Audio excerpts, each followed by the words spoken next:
It was just past midnight when my phone buzzed on the nightstand.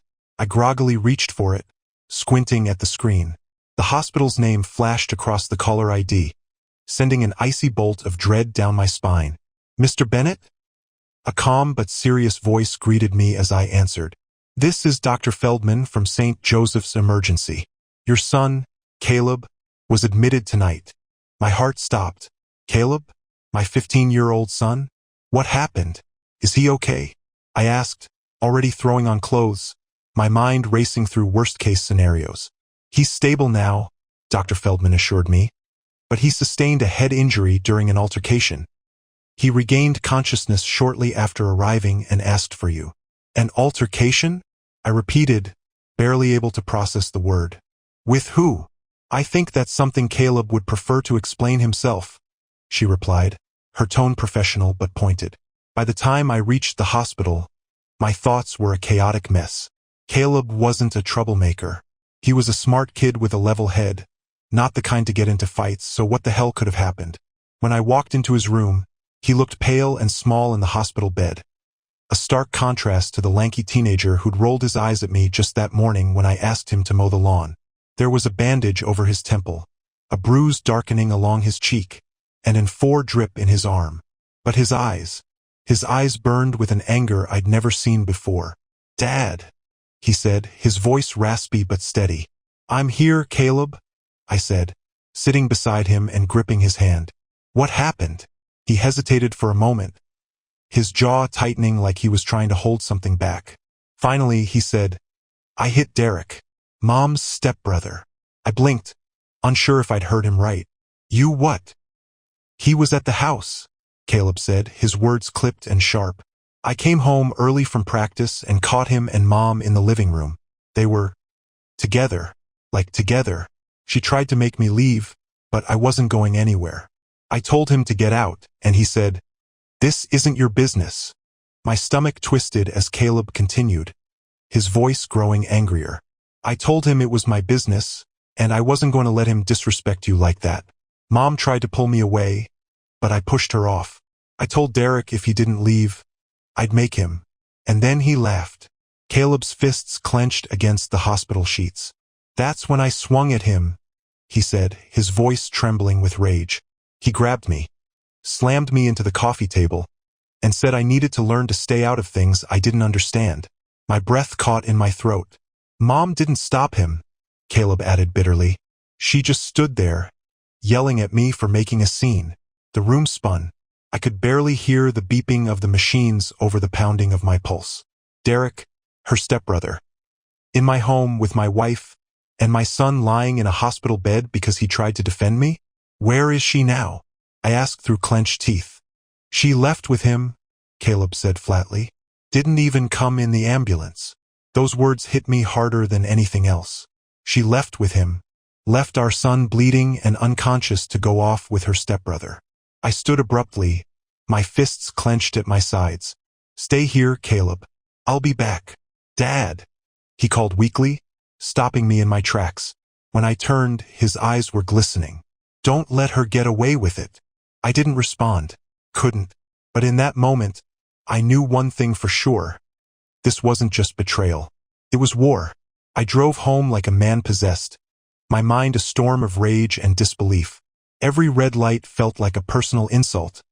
Every second I wasn't confronting Ashley and Derek was unbearable. Caleb's words echoed in my head.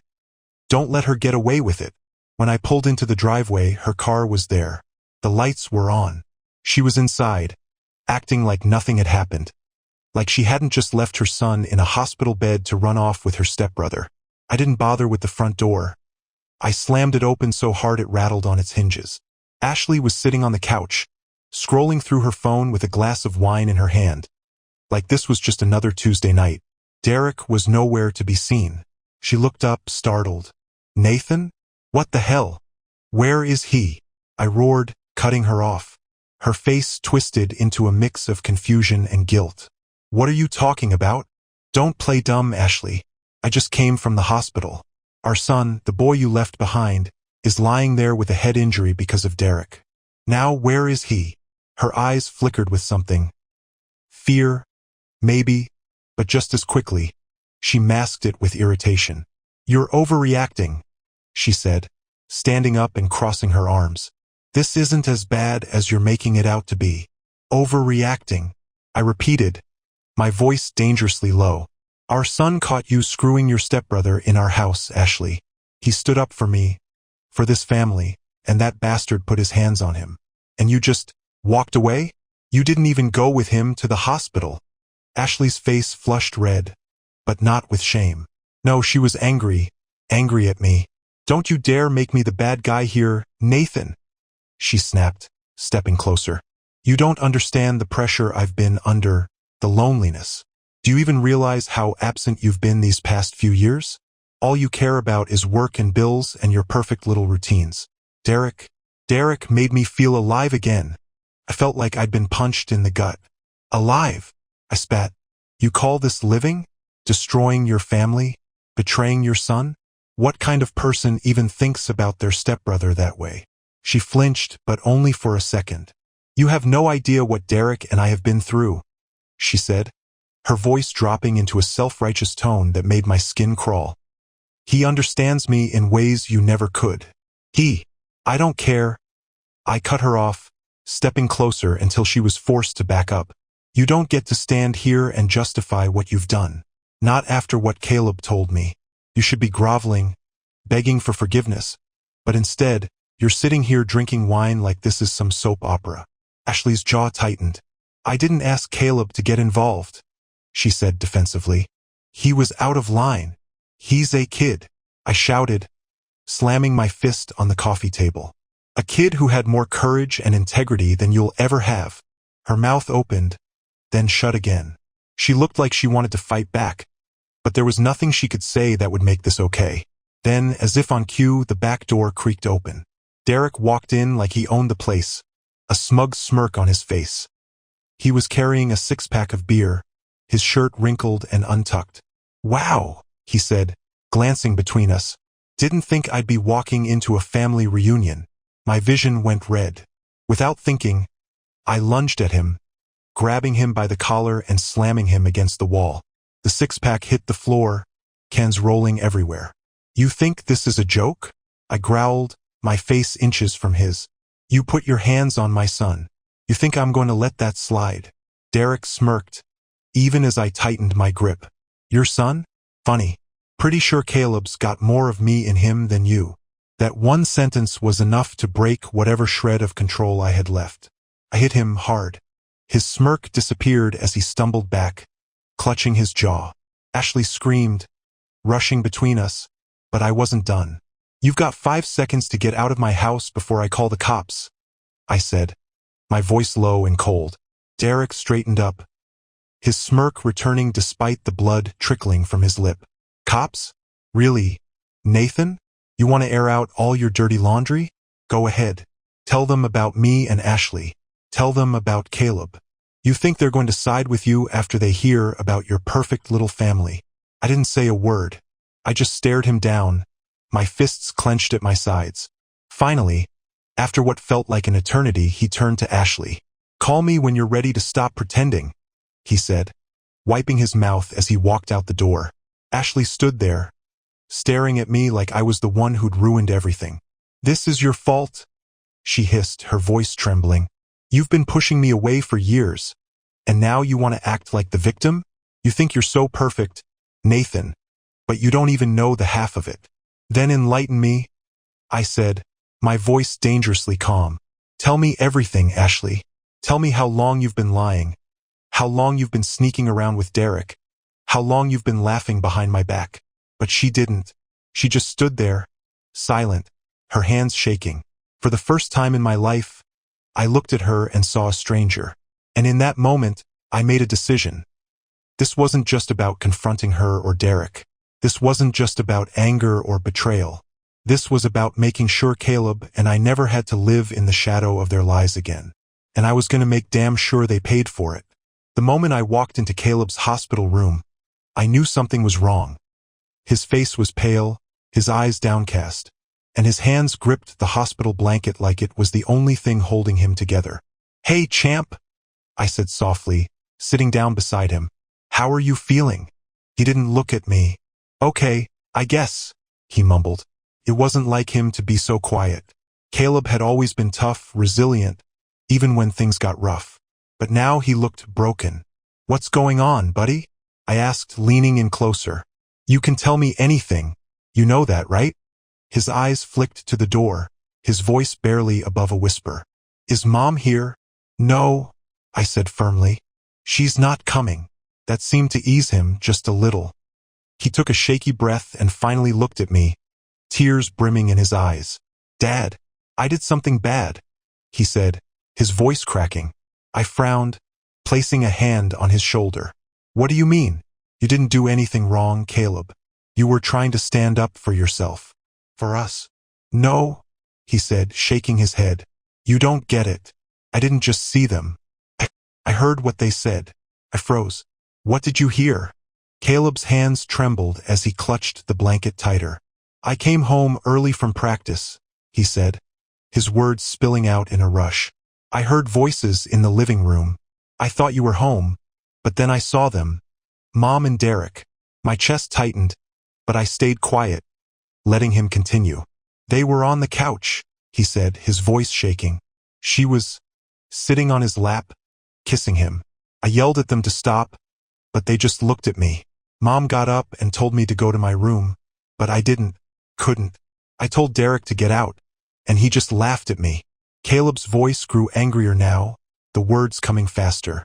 I told him you'd be home soon, and he needed to leave, and that's when he said it. Said what? I asked, my stomach sinking. He said, Caleb's voice cracked, and he wiped his eyes angrily. He said, your dad's not coming home, kid, because he's not even your real dad. The words hit me like a punch to the gut. I could feel my pulse pounding in my ears, but I forced myself to stay calm. Caleb needed me to be steady. What did Mom do? I asked, though I already knew the answer. She didn't say anything, Caleb said bitterly. She just stood there, like she didn't even care. I told her to tell him he was lying, but she didn't. His voice broke, and tears spilled down his cheeks. She didn't, Dad. I felt like the room was spinning, but I couldn't let him see that. I reached out and took his hand, holding it tightly. You didn't do anything wrong, Caleb, I said, my voice steady despite the storm inside me. You're the bravest kid I know. He shook his head. I hit him. I told him to shut up, and I hit him. But he grabbed me and pushed me. I fell into the table, and he gestured to the bandage on his head. That's how I ended up here. The fury bubbling inside me threatened to boil over, but I pushed it down. Caleb didn't need my anger right now. He needed my love. It's not true, I said firmly, my voice shaking with emotion. You're my son, Caleb. Nothing Derek says or does can ever change that. Caleb looked at me, his expression a mix of doubt and hope. But what if? It doesn't matter, I interrupted, my voice resolute. You're mine, always. For a moment, he just stared at me, then nodded, his grip on my hand tightening. That night, after Caleb fell asleep, I sat in my car in the hospital parking lot, staring at the darkness. My mind raced with questions, memories, and doubts, all swirling into one undeniable truth. I had to know. By the time I got home, I had already scheduled the paternity test. I didn't tell Ashley.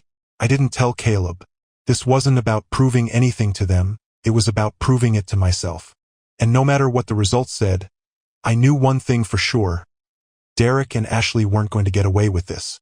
I sat in my car for what felt like hours, the crumpled paternity test results on the passenger seat. Every time I closed my eyes, the words probability of paternity. 0% burned into my mind.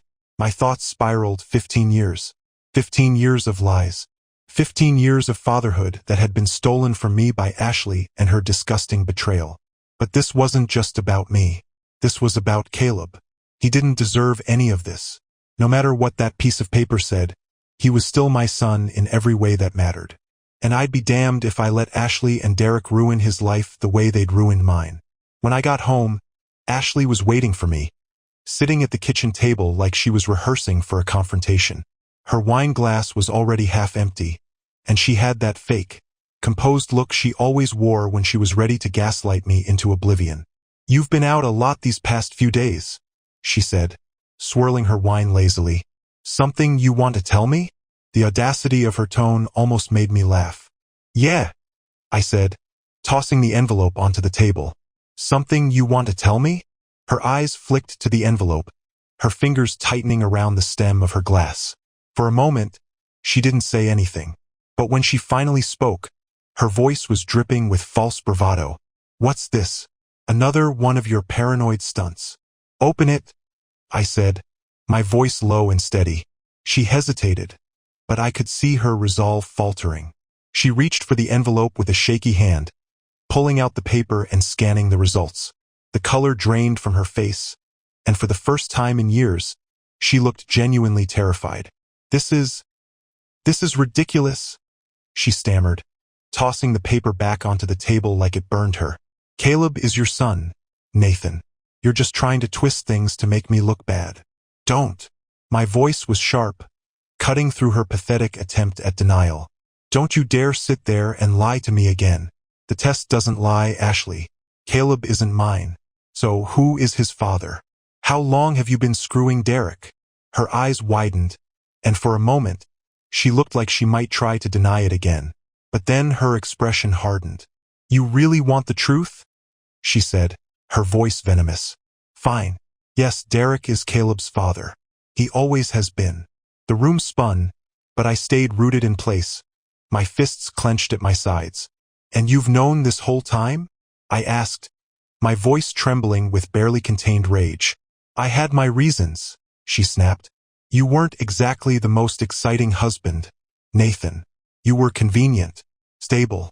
I needed that, and Derek wasn't ready to commit back then. But Caleb needed a father, and you were good at playing the part. So yeah, I let you think he was yours. What difference does it make? You love him, don't you?" Her words hit me like a sledgehammer, each one more twisted and cruel than the last. But I didn't respond. Couldn't. I felt like if I opened my mouth, I might start screaming and never stop. Instead, I turned and walked out of the kitchen. "Where are you going?" she called after me, her voice laced with panic now. "Nathan, we're not done here." I ignored her, heading to my office and slamming the door behind me. My mind was racing, but one thought stood out above all the others. They had to pay. Both of them.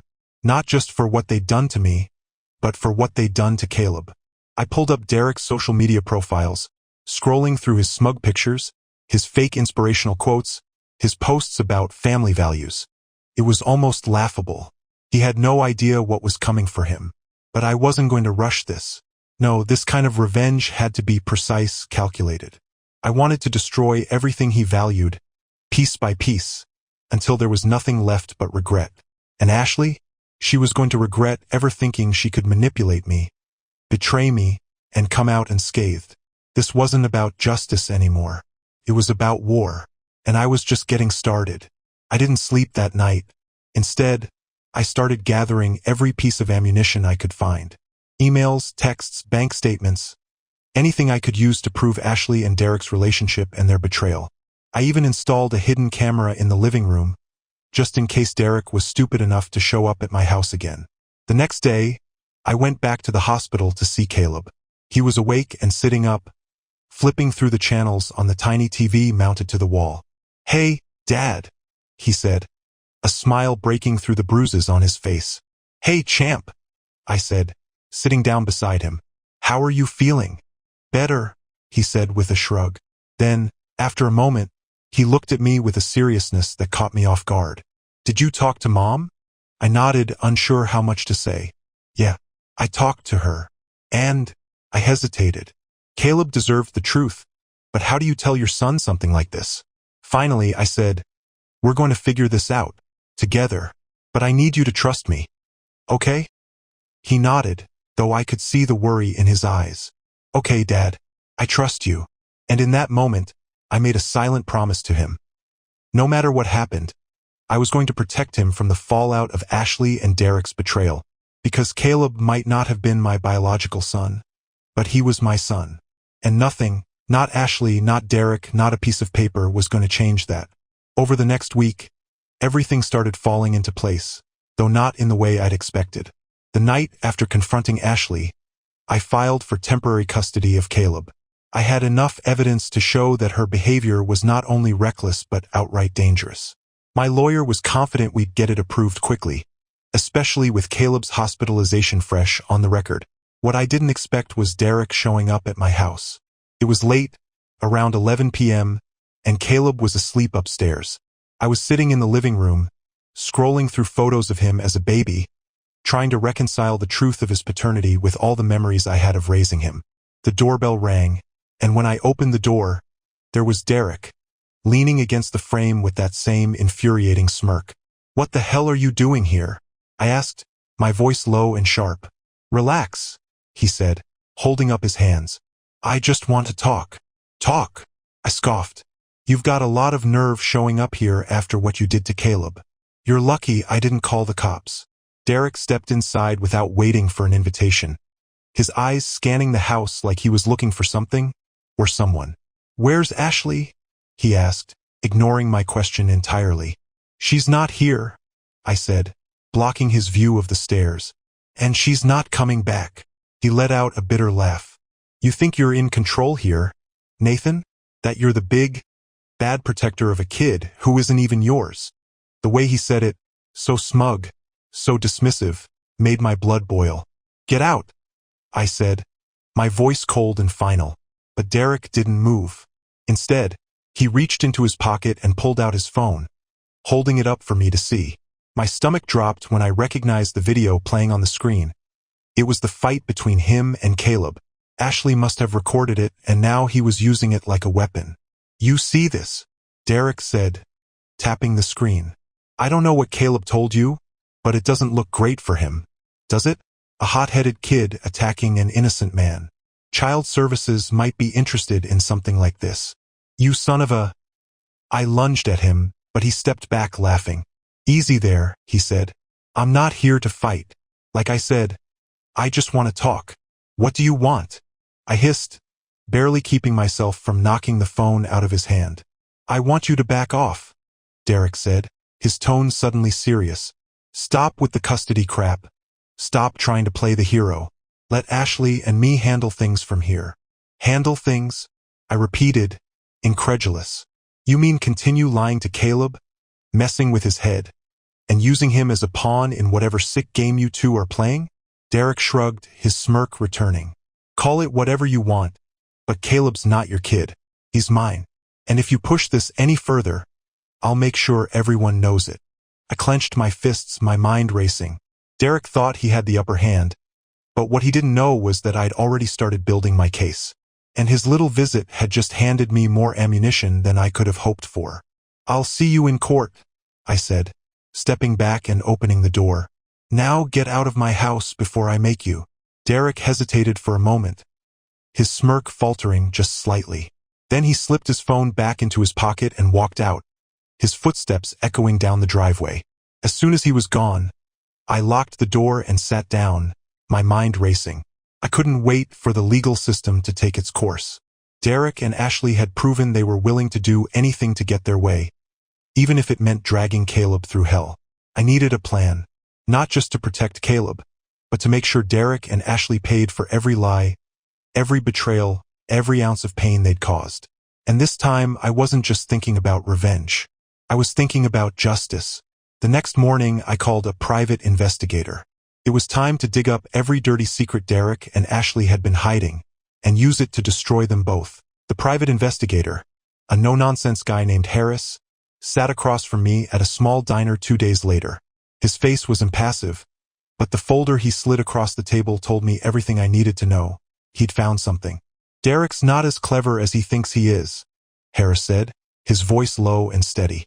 "Or maybe he just thought nobody was watching." I opened the folder, and my breath caught. There were photos of Derek leaving hotels with Ashley, time-stamped over the years. Receipts for cash transactions. Text messages between the two of them, filled with disgusting innuendos and plans to meet up. But what caught my attention most was something I hadn't expected. A financial trail. "What's this?" I asked, pointing to a series of bank transfers. Harris leaned forward. "That's Derek moving money between accounts. Some of it small, but then there are a few larger sums, 5 figures, that stood out. I traced it back. And guess what? One of the accounts belongs to Ashley. My stomach churned as I realized what that meant. Derek wasn't just using Ashley for his twisted desires. He was also siphoning money from our household finances. That's not all, Harris said. Flipping to the next page. I looked into Derek's background like you asked. Turns out he's got a history of shady business deals, failed ventures, and a few lawsuits for unpaid debts.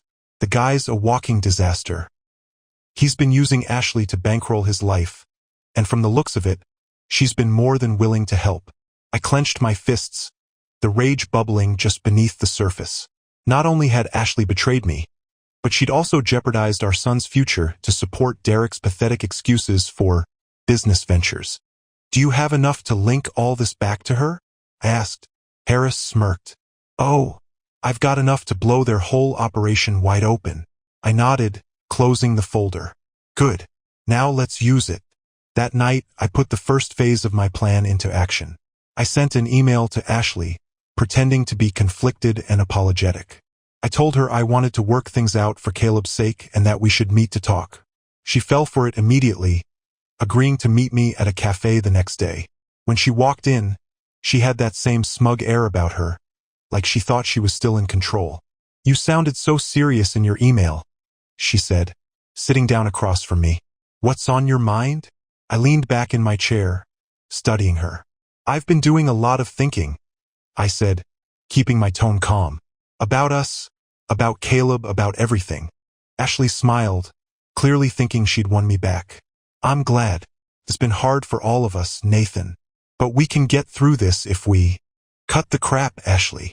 Her smile faltered, replaced by a flash of confusion and then anger. Excuse me? I know everything, I said, sliding the folder across the table. The lies, the money, the hotels, the messages. I know about you and Derek. And I know he's Caleb's biological father. Her face went pale as she opened the folder, flipping through the pages. For the first time in weeks, she looked genuinely scared. You've been siphoning money from our accounts to fund his life, I continued, my voice cold. You've lied to me, manipulated me, and put Caleb in danger for years. And now, I'm going to make sure everyone knows the truth. Ashley slammed the folder shut, her eyes narrowing. You wouldn't. Try me, I said, leaning forward.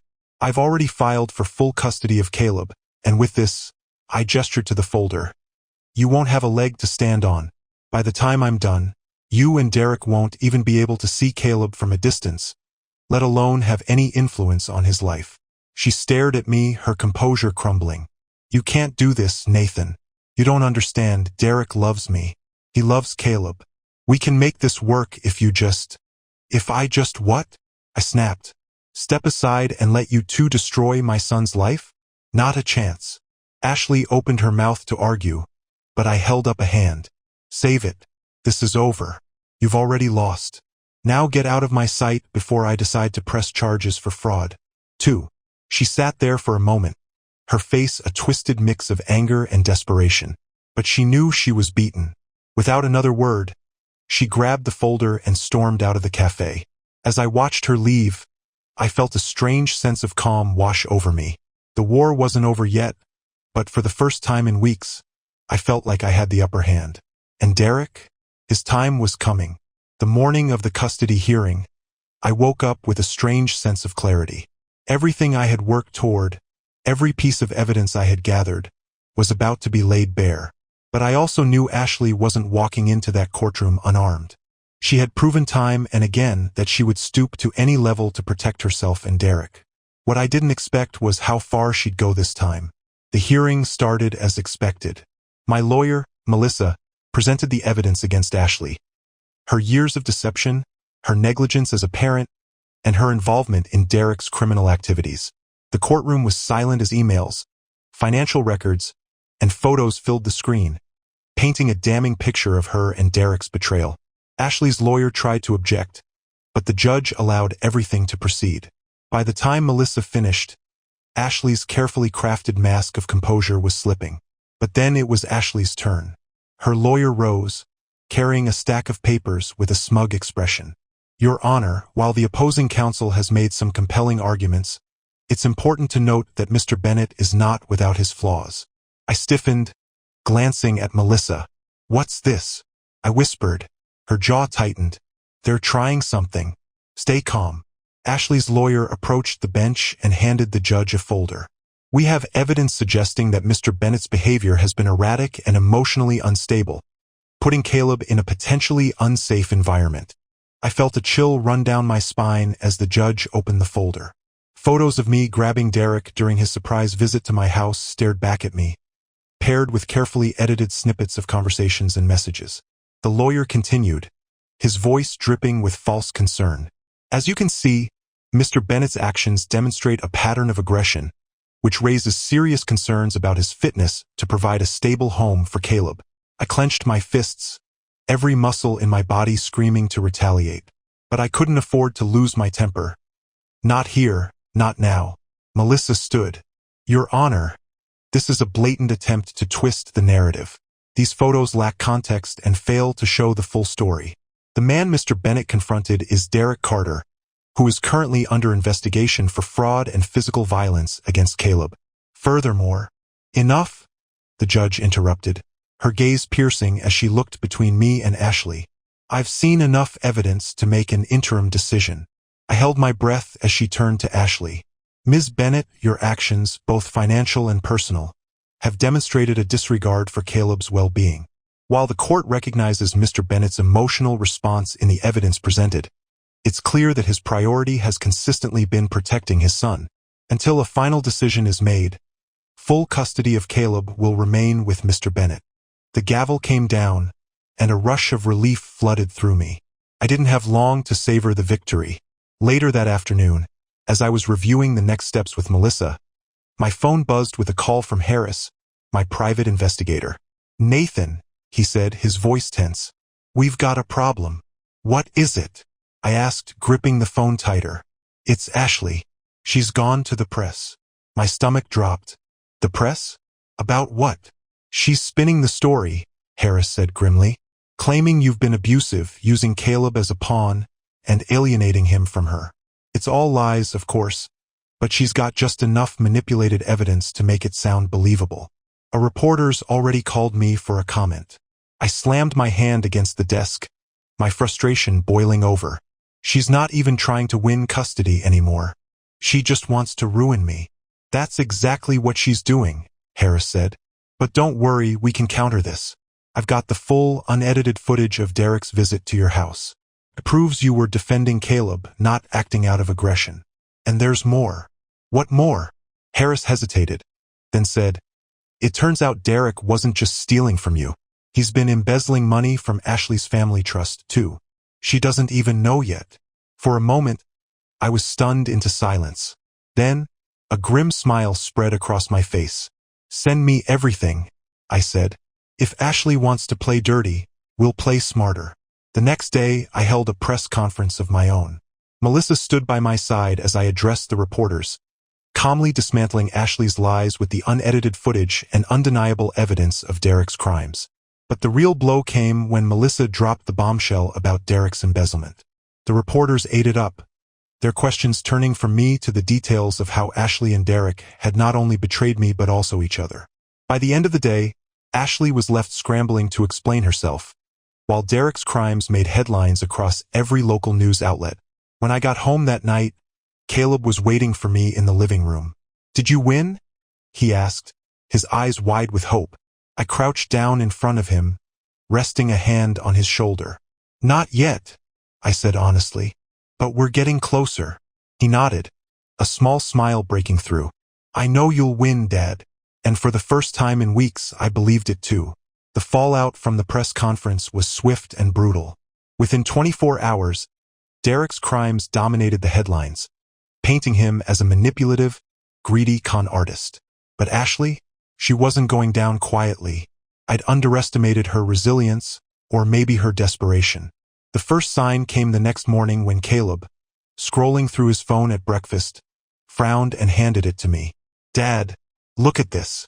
On the screen was a new article, prominently featuring Ashley's face alongside a headline that made my stomach turn.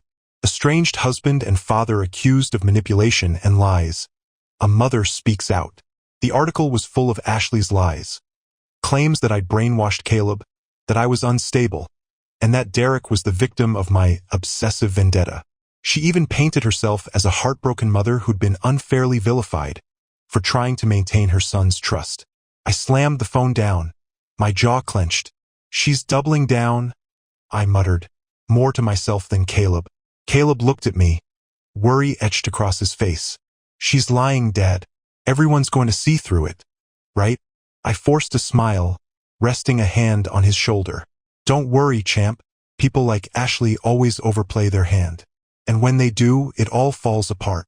That afternoon, Harris called again, his voice unusually calm. Nathan, you're not going to believe what I just found. Try me, I said, already bracing myself. Remember that embezzlement trail we found on Derek? Turns out it's worse than we thought. He wasn't just stealing from Ashley's trust. He was funneling money into an account linked to another woman. And guess what? What? She's pregnant. For a moment, I was stunned into silence. Derek, the man who'd claimed to love Ashley, was not only robbing her blind but also leading a double life. The irony was almost laughable. Does Ashley know? I asked, already guessing the answer. No, Harris said. But she's about to. That night I called Ashley. I hadn't spoken to her directly since the custody hearing, but this couldn't wait. She answered after a few rings, her voice sharp. What do you want, Nathan? I think it's time you knew the truth about your knight in shining armor, I said, my tone calm but cutting. She let out a bitter laugh. Oh, please, spare me your delusional theories. You're just trying to distract from the fact that you're losing. I'm not losing, I said evenly. But you are. Did you know Derek's been stealing from you? Not just from me, but from your trust fund. And did you know he's been using that money to support another woman? A woman who's carrying his child. The silence on the other end of the line was deafening. You're lying, she finally said, but her voice lacked conviction. I have the receipts, Ashley. Literally. And if you don't believe me, ask Derek yourself. But here's the thing, he's not going to tell you the truth. He's going to do what he always does. Lie, manipulate, and leave you to clean up the mess. Her breathing grew heavier, and I knew the cracks were forming. You think you're so clever, she hissed, her voice trembling. But this changes nothing. Caleb still needs his mother, and you can't erase me from his life. I don't need to erase you, I said coldly. You're doing that all on your own. Before she could respond, I hung up. The next morning, Caleb and I were sitting in the kitchen when the doorbell rang. I opened the door to find Ashley standing there, her face pale and blotchy like she'd been crying all night. We need to talk, she said, her voice hoarse. I stepped outside, closing the door behind me. What do you want, Ashley? Her composure cracked as she stared at me, desperation in her eyes. Is it true? About Derek? I crossed my arms, watching her closely. Why don't you ask him? I tried, she admitted, her voice breaking. He wouldn't answer my calls. I felt a grim satisfaction. So now you come to me? After everything you've done? Her shoulders slumped, and for the first time, she looked genuinely defeated. I didn't know, Nathan. I swear, I didn't know. I studied her for a moment, wondering if this was just another act. But the pain in her eyes looked real. Here's the thing, Ashley, I said, my voice steady. I don't care if you knew or not. You chose to align yourself with Derek, to lie to me, to hurt Caleb. And now you're paying the price. Tears welled in her eyes, but I didn't flinch. You can still be part of Caleb's life, I added, surprising even myself. But only if you start being honest. With him. With yourself. Otherwise, you'll lose him for good. She stared at me, her lips trembling like she wanted to argue. But instead, she just nodded. I don't want to lose him, she whispered. Then prove it, I said, stepping back inside and closing the door. As I leaned against the door, I took a deep breath. For the first time in weeks, it felt like the tides were finally turning in my favor. But there was still one loose end to tie up. And I wasn't going to rest until Derek was completely out of our lives. Derek's downfall was happening faster than I'd anticipated. The evidence Harris had uncovered, the embezzlement, The secret account, the pregnant mistress, was spreading like wildfire. Every news outlet had a new headline about the conman stepbrother, and social media was eating it up. But even as his world crumbled, Derek wasn't done. It started with a voicemail I received late one evening. "Hey, Nathan," Derek's voice drawled, laced with a smugness that made my skin crawl. "You might think you've won, but let me remind you, I'm Caleb's real dad. And trust me, I'm not going anywhere. If you keep pushing, you'll regret it." I clenched my phone so hard I thought it might crack. His audacity was breathtaking. Even with his crimes exposed and his reputation in shreds, he still thought he could intimidate me. But it wasn't just me he was targeting. The next morning, Caleb came downstairs looking pale, holding his phone. "What's wrong?" I asked, already bracing myself. He handed me the phone, and my stomach twisted as I read the text. "You're old enough to know the truth, Caleb. Your so-called dad has been lying to you your whole life. I'm your real father, and you deserve to know who you are. Let's meet and talk man to man." Derek. I saw red. The fact that he had the nerve to contact Caleb directly was infuriating enough, but the idea of him trying to poison Caleb against me, that crossed a line. "Dad," Caleb said, his voice shaking. "Is it true? Is he really my real dad?" I took a deep breath, kneeling so I was eye level with him. "Caleb, I'll never lie to you. Yes, Derek is your biological father. But being a dad isn't about biology. It's about showing up, loving you, and putting you first. Every single day. That's what I've done since the day you were born, and that's what I'll keep doing." Tears filled his eyes as he looked down. "I don't want to talk to him," he whispered. "I don't want him in my life." I hugged him tightly, my chest tightening with a mix of anger and relief. "You won't have to," I promised. "Not if I have anything to say about it." I called Harris as soon as Caleb left for school. "Derek's reaching out to Caleb now," I said, my voice taut with anger. "We need to shut this down permanently." Harris sighed. "I was afraid of this. Look, Derek's desperate. He's losing everything, and Caleb is the only card he has left to play. But we've got one more move that could end this for good." "I'm listening," I said. "Remember the money Derek stole from Ashley's trust?" I dug deeper, and it turns out some of it was funneled into fraudulent business accounts. If we tip off the authorities, it won't just be financial crimes. They can add child endangerment to the charges because he used that money while staying in the same household as Caleb. My mind raced. Would that be enough to cut him out of Caleb's life completely? "It's strong," Harris said. "It would cement him as a dangerous, unfit parent. But there's a risk. If Ashley finds out, she might use it to turn the court against you, claiming you're weaponizing Caleb's paternity." "I don't care," I said firmly. "Derek needs to be out of our lives for good." The next few days were a blur of phone calls, meetings, and strategy sessions. Melissa was skeptical at first, but when I showed her the new evidence, she agreed it was worth the risk. The tipping point came when the authorities arrested Derek again, this time on charges of fraud and endangerment. Watching his smug face plastered across the news as he was led away in handcuffs felt like justice. But I knew it wasn't over yet. Ashley, predictably, showed up at my door that evening.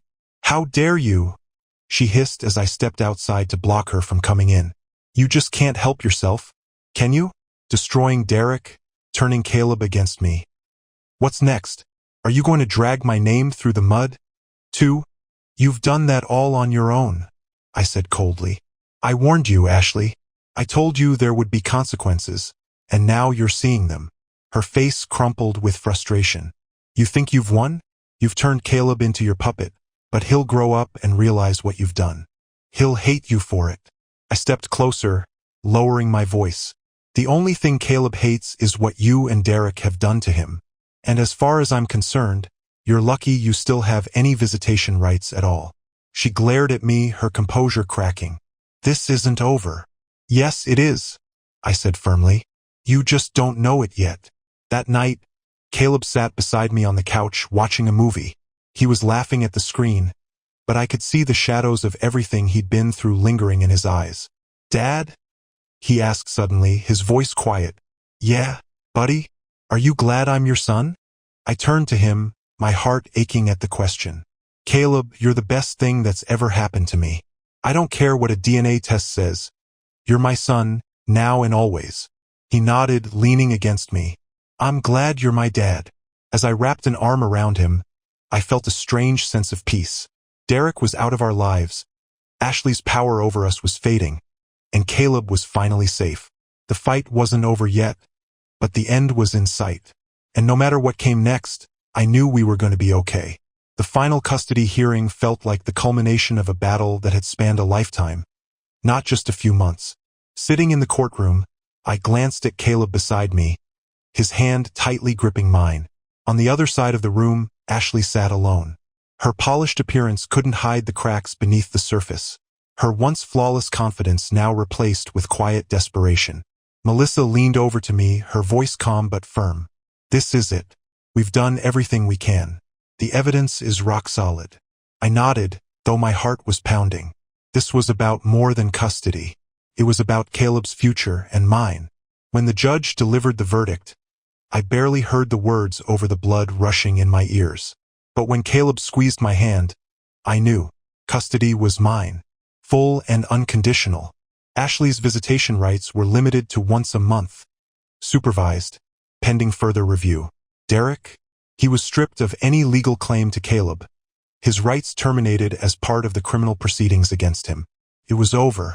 Ashley stood, her face pale and blank as she left the courtroom without a word. For a moment, I felt a flicker of pity for her, but it was quickly drowned by the overwhelming relief that Caleb was finally safe. That evening, Caleb and I sat on the back porch, watching the sun dip below the horizon. The air was cool, and for the first time in months, I felt like I could breathe. Dad, Caleb said, breaking the silence. Yeah, buddy? He hesitated, staring at his hands. Do you think Mom and Derek are bad people? It was a question I'd been dreading. I took a deep breath, choosing my words carefully. I think they made bad choices, I said finally. And those choices hurt people, me, you, themselves. But the important thing is that we don't let their choices define us. He looked up at me, his expression thoughtful. Does that mean I have to forgive them? I put an arm around his shoulders, pulling him close.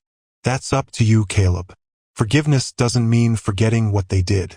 It just means you don't let their actions control how you feel anymore. It's about freeing yourself, not them. He nodded slowly, his gaze returning to the horizon. What about you? He asked. Do you forgive them? I was quiet for a moment.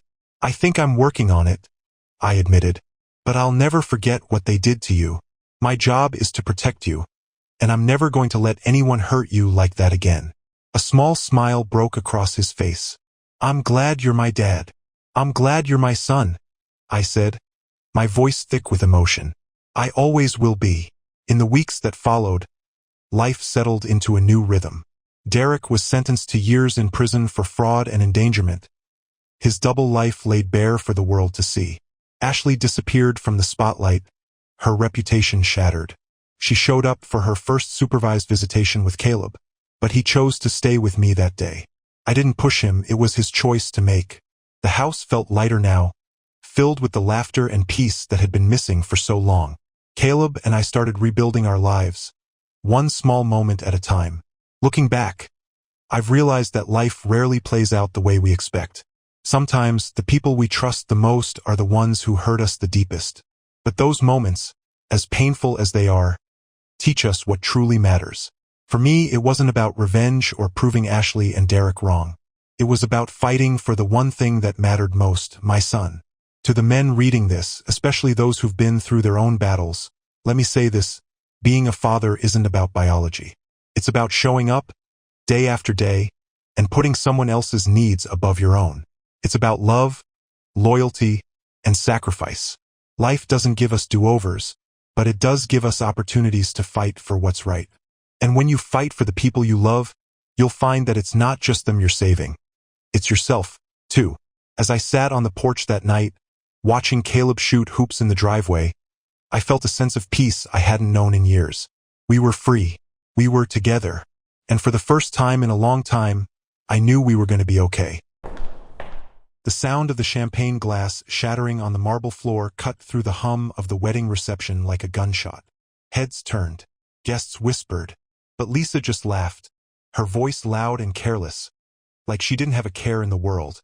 She waved off the server cleaning up her mess, grabbed another drink, and sauntered back to her group of friends, heels clicking against the polished floor. I stayed frozen where I was, staring at her. It wasn't the broken glass that rattled me. It was what I'd overheard seconds before. "He's so lucky Nathan looks like him," her friend Karen had said with a sly smirk. "Imagine if he'd taken after the real father." Real father. Those words hit me like a sucker punch. My first instinct was to think I'd misheard. But the way Karen's face paled when she noticed me standing there told me I hadn't. Lisa must have seen my expression because she leaned over to whisper something in Karen's ear, and they both burst out laughing. I walked away, my pulse hammering in my ears. For the rest of the night, their laughter followed me like a shadow. I tried to push it down, to focus on the reason we were here, to celebrate our son's wedding, but my mind refused to let go. Every time Nathan's face lit up as he danced with his bride, I found myself studying him, looking for something, some proof. When we got home later that night, I confronted her, or at least I tried. "What did Karen mean?" I asked, my voice sharper than I intended. Lisa raised an eyebrow, slipping off her heels and tossing them carelessly into the corner. "What are you talking about?" "Karen, at the reception. She said something about Nathan's real father." Her laughter was immediate and cold, like I just told the dumbest joke in the world. "Oh, don't be ridiculous. Karen was drunk. You know how she is." But something about the way she said it, the casual wave of her hand, made my stomach twist. It wasn't just her tone. It was the flicker of something in her eyes. Panic. I didn't push it further that night, but I didn't let it go either. The next day, when Lisa left the house to meet her friends for brunch, I opened my laptop and started digging. What I found, it wasn't just one lie. It was an entire life built on them. The next morning, I couldn't shake the knot in my stomach.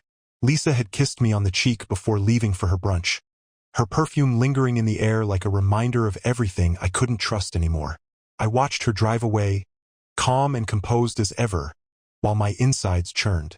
I grabbed my laptop, sat at the kitchen counter, and opened a file I hadn't touched in years.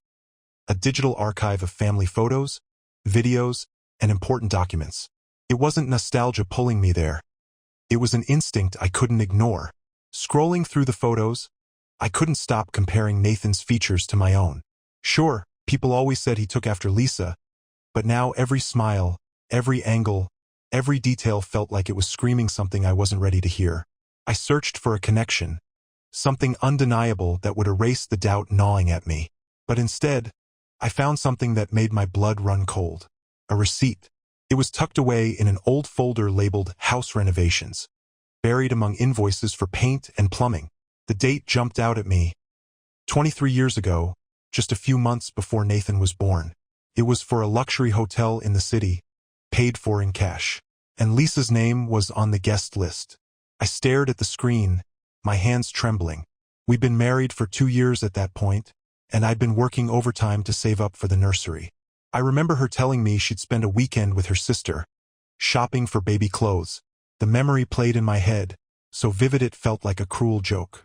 I kept digging, clicking through emails, bank statements, and anything else I could find.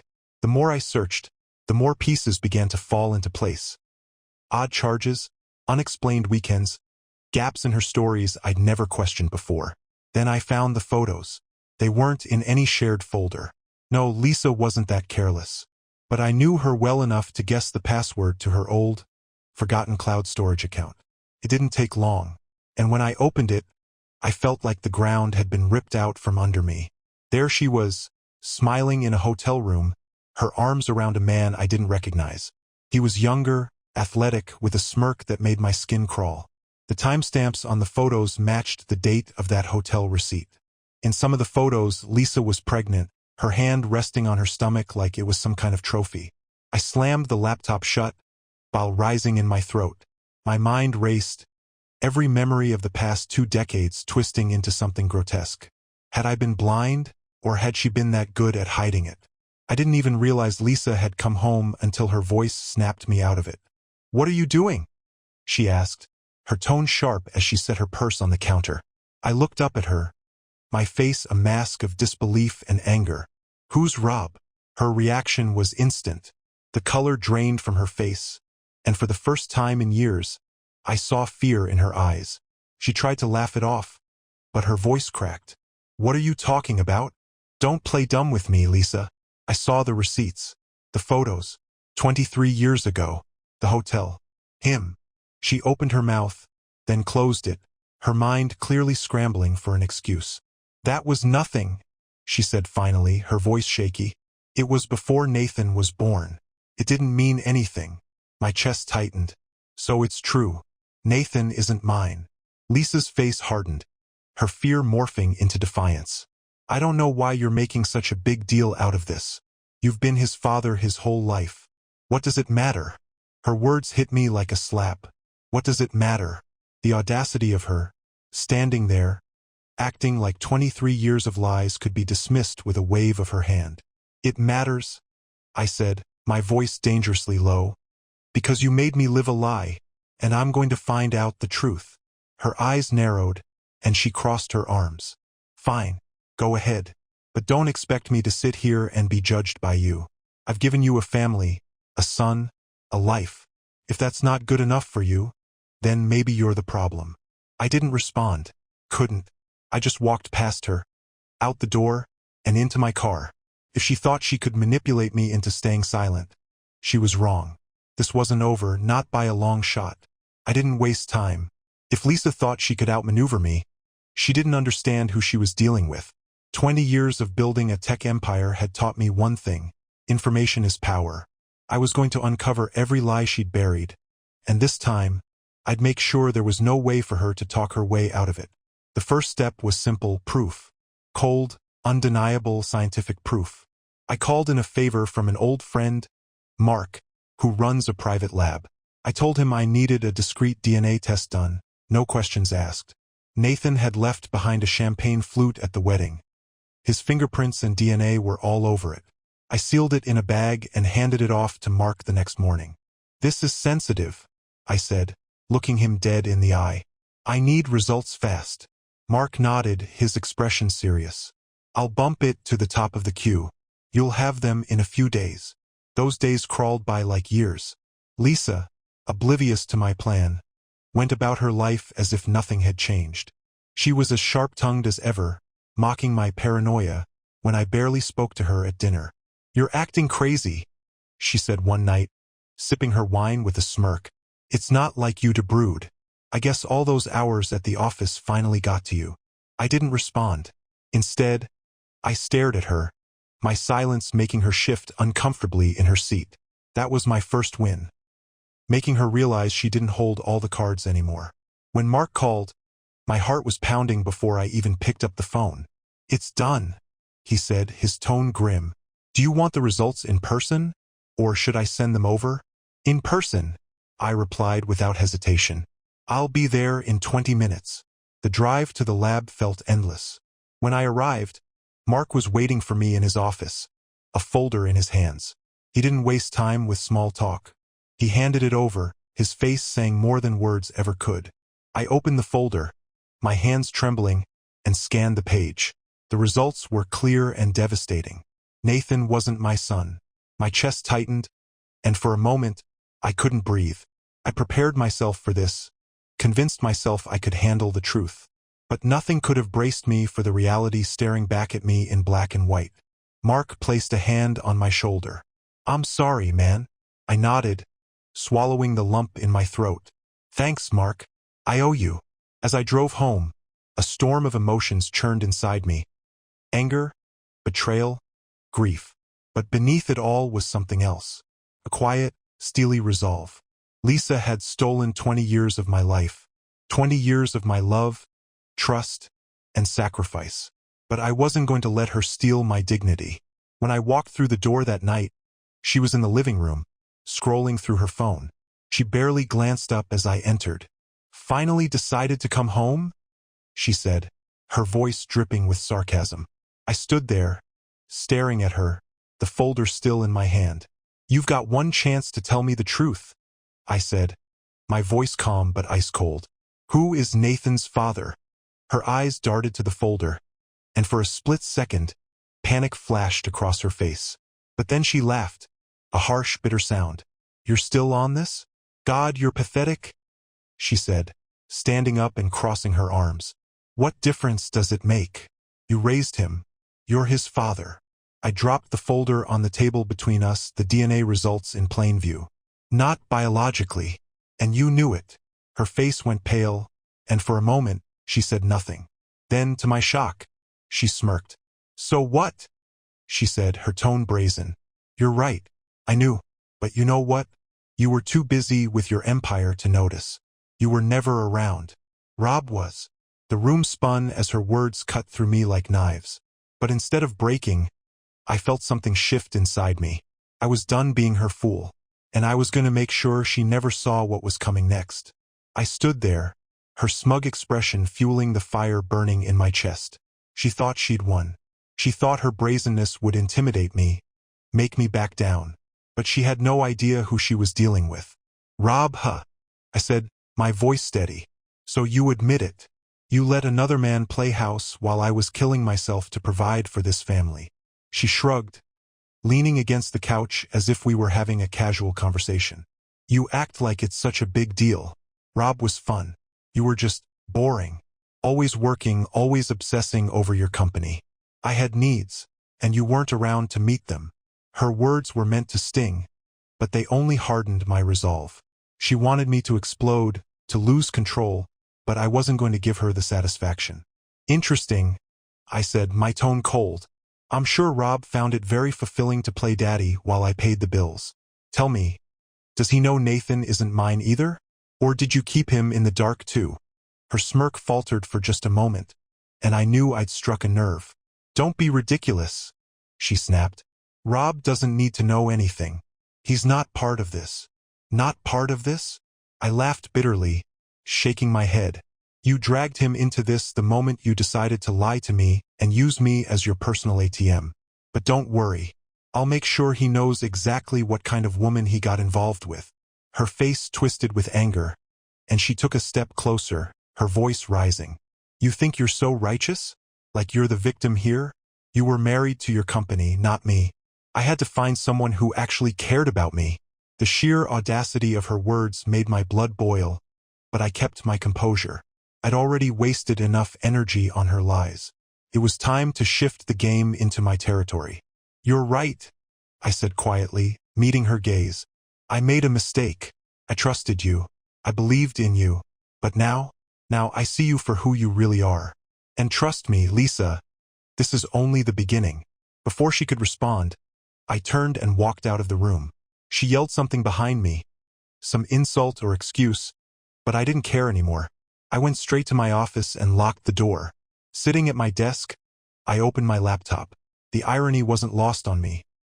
Lisa had always mocked my obsession with technology, but it was that very obsession that was going to bring her world crashing down. I began pulling data, compiling years' worth of financial records, personal emails, and digital traces she thought were long forgotten.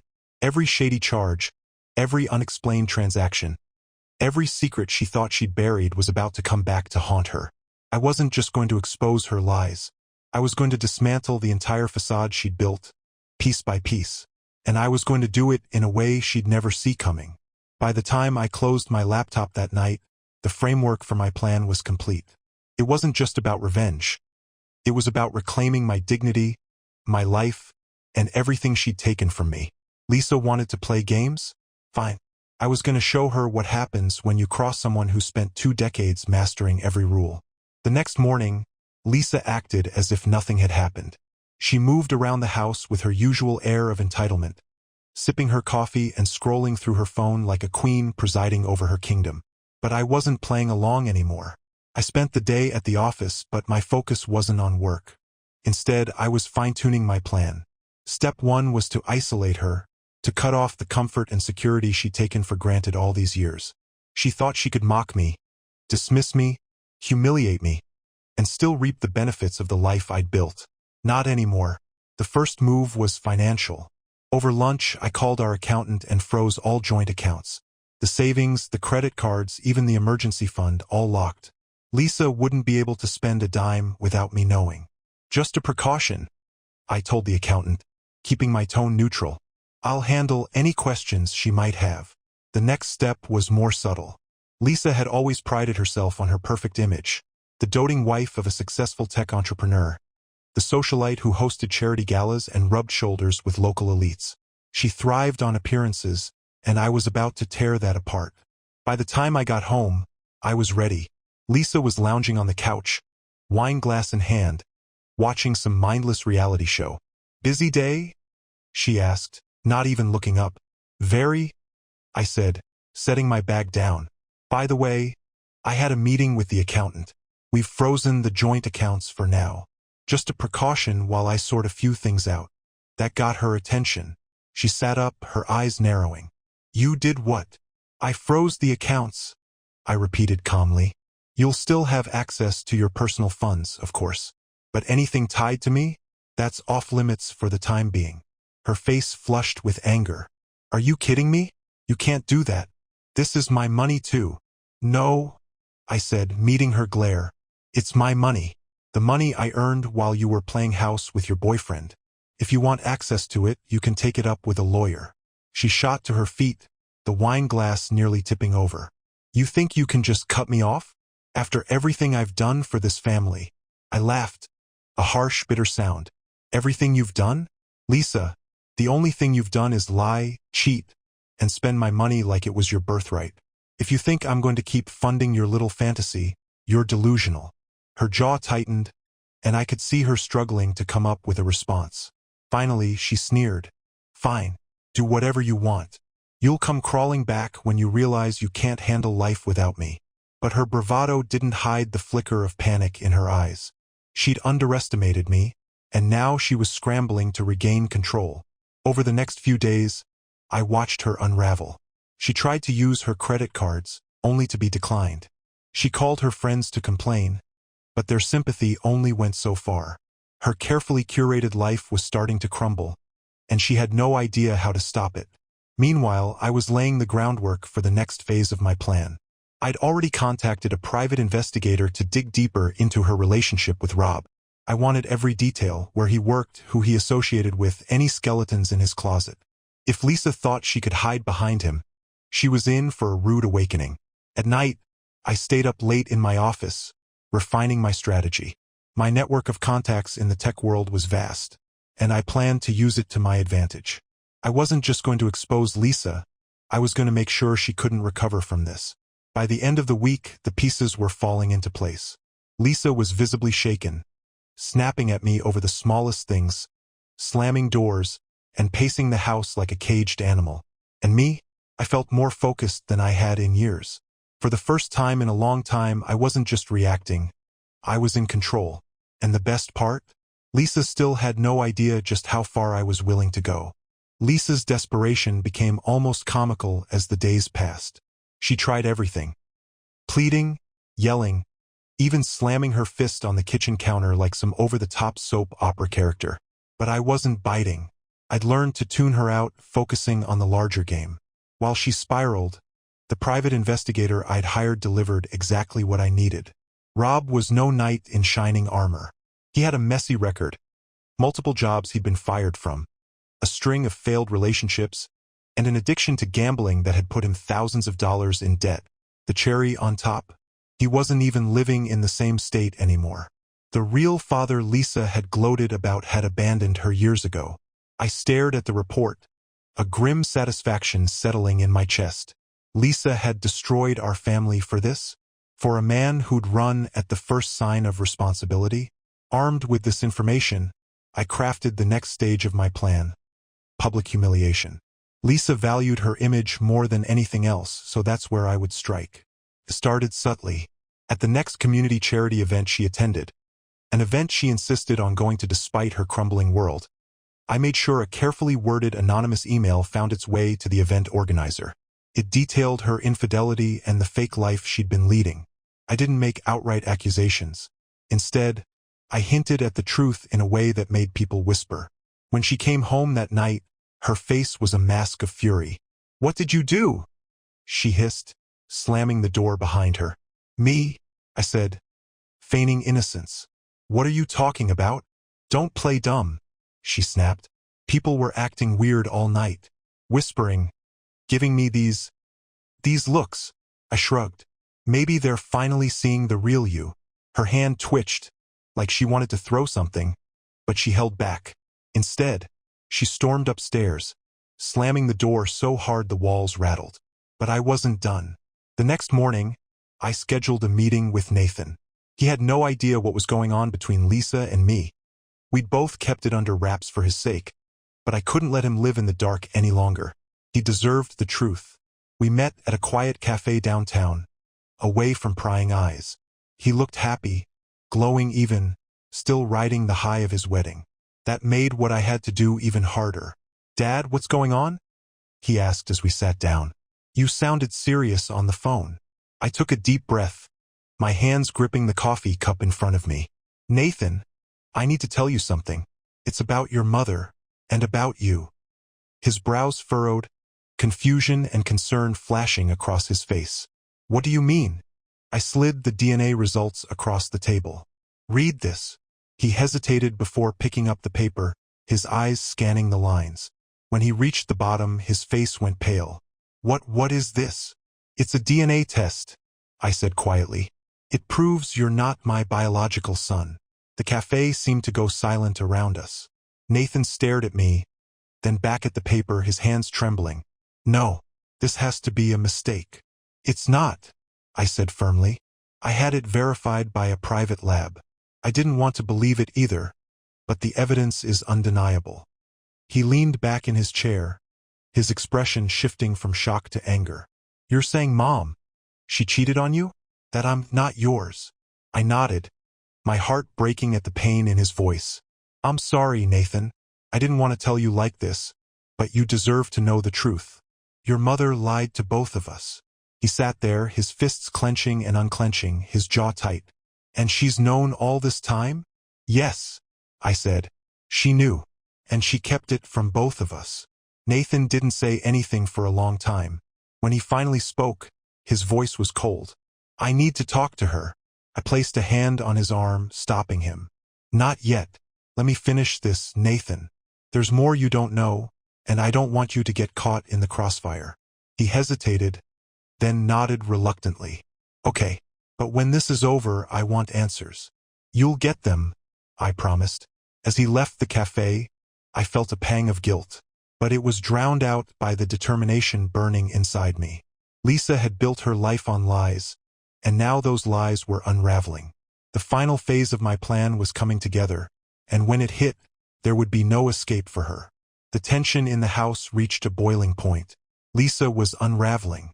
Her usual sharp-tongued bravado had turned into constant pacing and erratic phone calls. I could hear her in the next room, ranting to one of her friends about how I'd lost my mind and was trying to ruin her. She was right about one thing: I was ruining her. But I wasn't doing it out of madness. I was doing it with precision. While Lisa scrambled to protect her fragile reputation, I finalized the next phase of my plan. The private investigator had uncovered one more delicious detail about Rob. He worked at a mid-tier tech company, one that had been circling bankruptcy for years. The company's survival depended on one major contract, a contract with my company. Rob had no idea that the man funding Lisa's luxurious lifestyle was also the man who could pull the rug out from under him with a single email. I made that email short and professional, informing Rob's company that our business relationship was under review.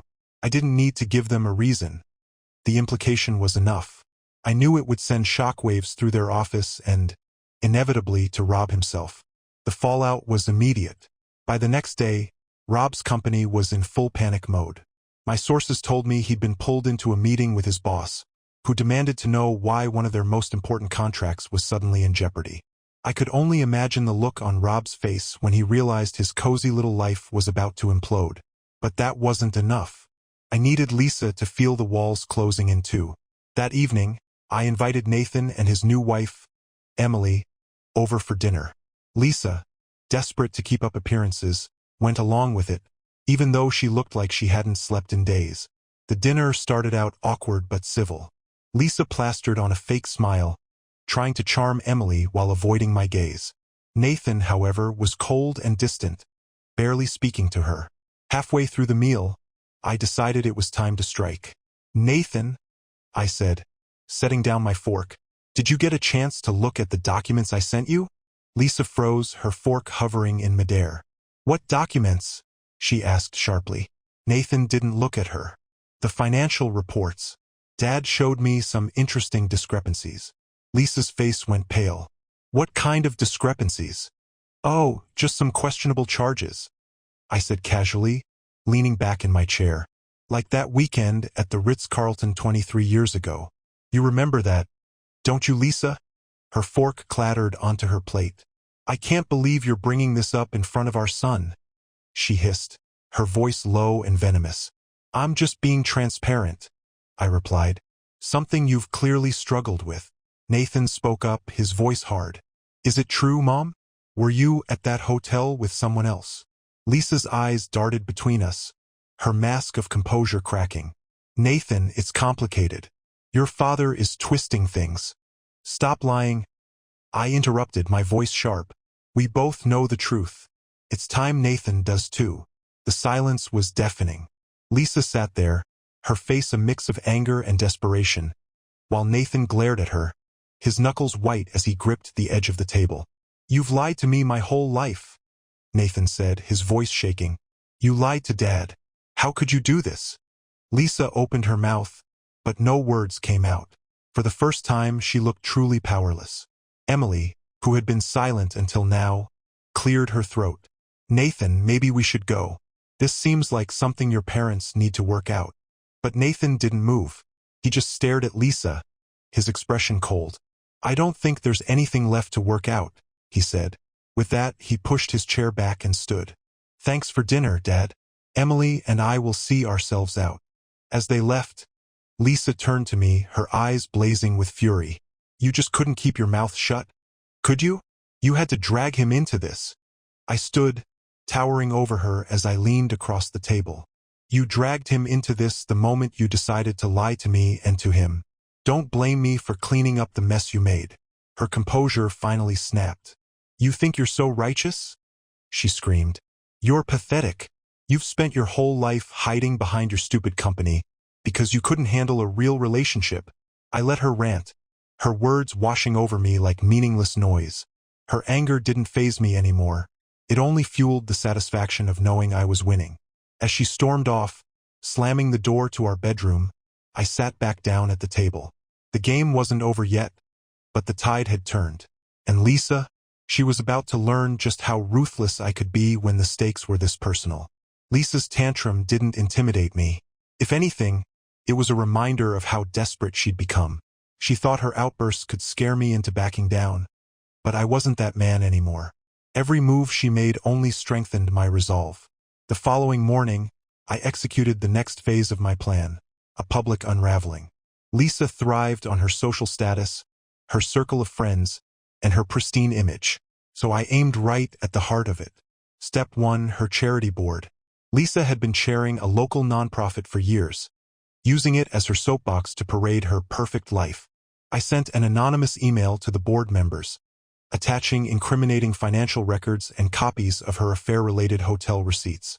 I framed it as a concerned whistleblower pointing out potential misuse of funds. The implications were damning enough to force an emergency meeting. Step 2, her social circle. Through the same private investigator, I got my hands on her personal messages with Rob from years ago. They were a mix of cringe-worthy flirtations and damning confessions about her dissatisfaction with her boring husband. I knew exactly where to leak them, her group chat with her closest friends. Within an hour of hitting send, Lisa's phone exploded with calls and texts, all from her loyal allies. By mid-afternoon, the fallout had begun. Lisa's charity board had suspended her pending an investigation. Her friends were dropping her left and right, the messages spreading like wildfire through their suburban gossip chain. I could hear her upstairs, pacing and yelling into her phone, alternating between furious denials and desperate attempts to salvage her reputation. But the piece de resistance came later that night. I invited Rob over. Yes, that Rob. It wasn't hard to track him down. He was in town, scrambling to figure out why his company was suddenly on the brink of losing their biggest client. I knew the power dynamic was in my favor, and I used it to lure him into my house with a simple proposition. Come clean, or things would get much worse. When he arrived, Lisa was in the living room, sipping her wine, still fuming from her disastrous day. The moment she saw him walk through the door, the glass slipped from her hand and shattered on the floor. "What the hell is he doing here?" she demanded, her voice shrill.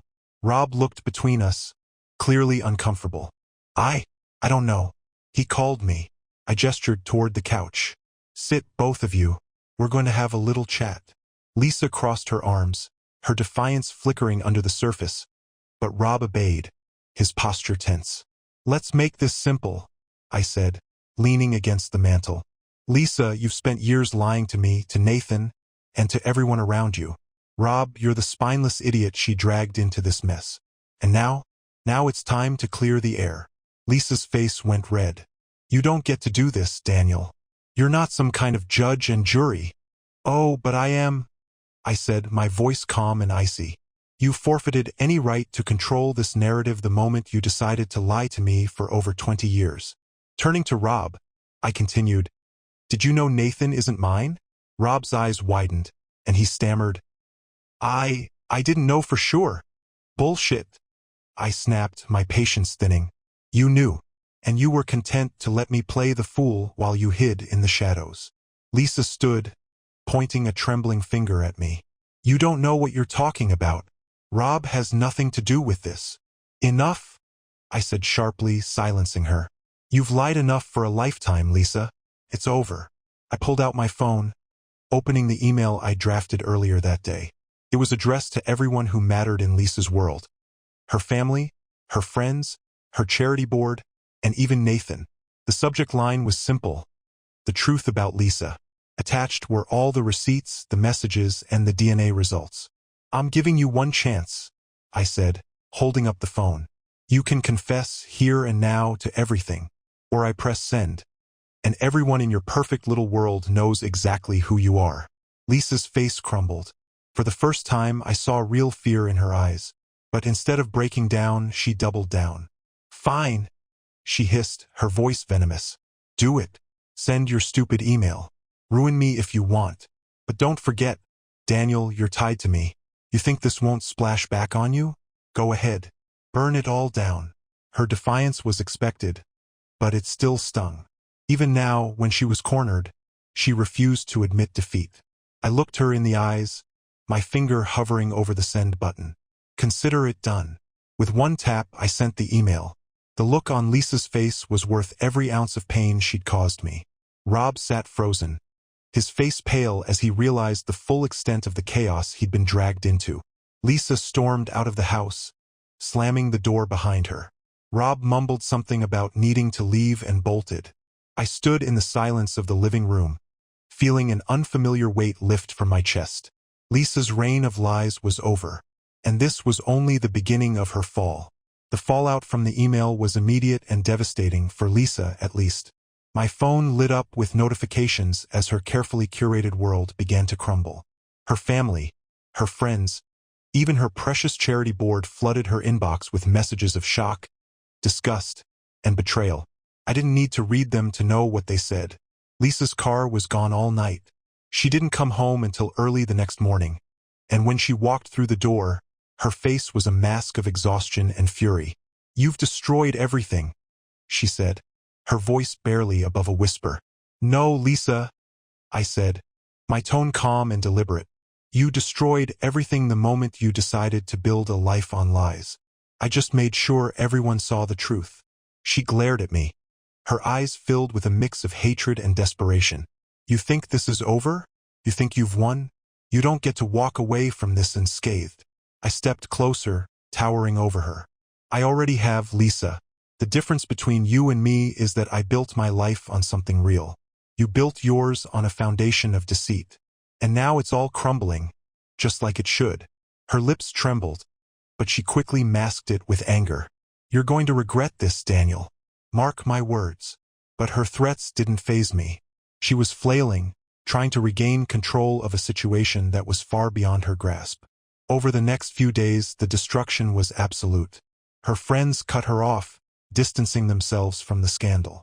Her charity board announced her resignation, citing ethical concerns. Nathan, furious and hurt, refused to take her calls. Even Rob, the man she'd sacrificed everything for, ghosted her completely, leaving her to deal with the wreckage alone. I focused on my work, channeling years of frustration and pain into the very company Lisa had mocked. My employees noticed the change. A sharper focus, a renewed energy. It was as if taking down Lisa had reignited something in me, something I'd lost in the haze of our toxic marriage. But I wasn't done yet. The final step in my plan was simple: freedom. Lisa had always been tethered to me through our finances, our house, and our shared history. I was determined to sever every connection. I met with my lawyer to finalize the divorce papers, making it clear that I wanted a clean break. No alimony, no shared assets beyond what the law required. Lisa had bled me dry for years, and I wasn't about to let her walk away with more than she deserved. When I served her the papers, she looked at me with disbelief. "You're really doing this?" she said, her voice hollow. "I should have done it years ago," I replied, my tone devoid of emotion. She stared at the papers for a long moment, then laughed bitterly. "Fine, take your stupid divorce. Take your money. Take everything. But don't think for a second that you're the hero in this story." "I don't need to be the hero," I said, turning to leave. "I just needed to stop being your victim." Walking out of that room, I felt lighter than I had in years. Lisa's reign over my life was finally over, and I was free to rebuild on my terms. As for her, she'd made her choices, and now she was living with the consequences. Every bridge she'd burned, every lie she'd told, had led her to this moment. And for the first time in 20 years, I didn't care what happened to her next. The days after serving Lisa the divorce papers felt surreal. For years, my life had been defined by her manipulation, her lies, and the fragile illusion of a marriage we pretended to have. Now, those chains were broken, and for the first time in decades, I could finally breathe. But the fallout was far from over. Nathan called me a few days after the papers were served. His voice was heavy with anger and confusion.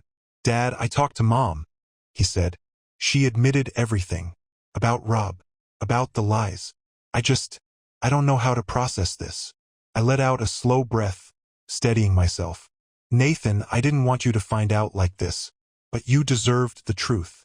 He was silent for a moment before asking, "Why didn't you confront her sooner? Why did you let this go on for so long?"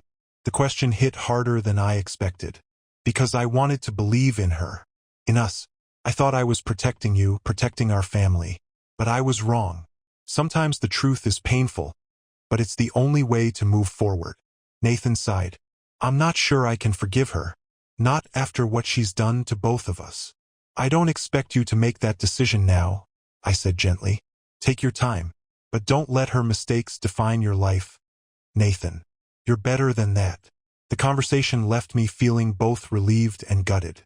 Nathan was hurting, and while Lisa's betrayal wasn't my fault, I couldn't help but feel the weight of it. Still, I knew this was the first step in repairing our relationship, one built on honesty, not lies. Meanwhile, Lisa's life was unraveling even further. Her name became a cautionary tale in the neighborhood. People whispered about her downfall at every social event. Her reputation reduced to ashes. Rob had completely disappeared, leaving her to fend for herself. The woman who had spent decades basking in attention and control was now isolated, her empire of deceit crumbling beneath her. One evening, I received an email from the charity board she had chaired for years. They thanked me, anonymously of course, for exposing her misconduct and helping them uncover the truth. It wasn't just about the affair. The board discovered financial discrepancies that hinted Lisa had used charity funds to fuel her personal indulgences. While they didn't press charges, the scandal left her permanently blacklisted from any respectable organization. She had no friends to lean on, no reputation to salvage. And then came the moment of finality. Lisa showed up at my office one afternoon, unannounced.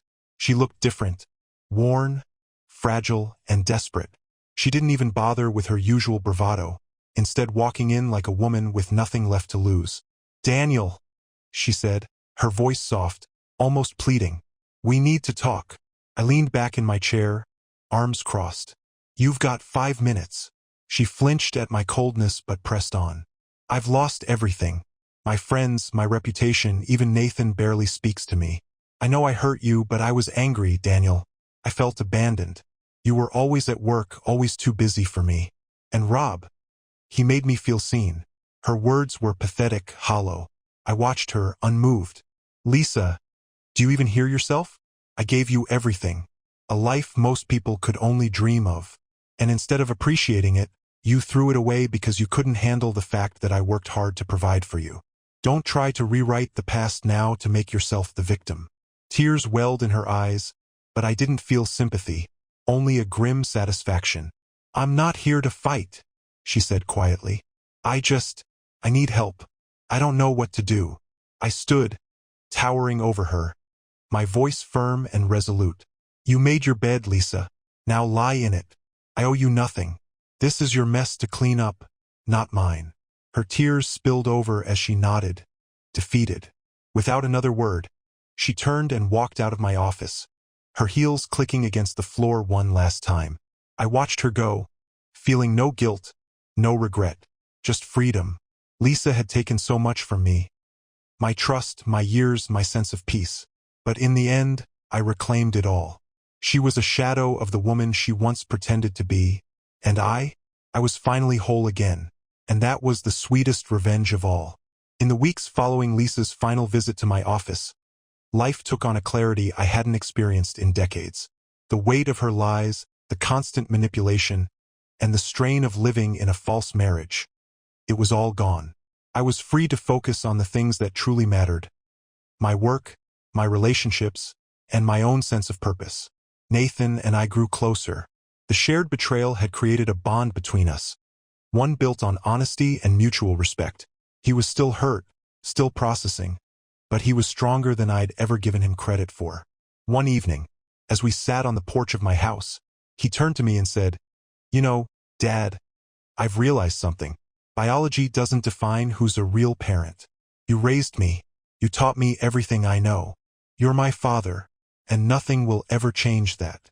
His words hit me harder than I expected, and for the first time in a long time, I let myself feel the full weight of the journey we'd been through. "Thank you, Nathan," I said, my voice thick with emotion. "That means more to me than you'll ever know." As for Lisa, her downfall was complete. The divorce finalized with her walking away with little more than the clothes on her back and a small settlement to avoid dragging things through court.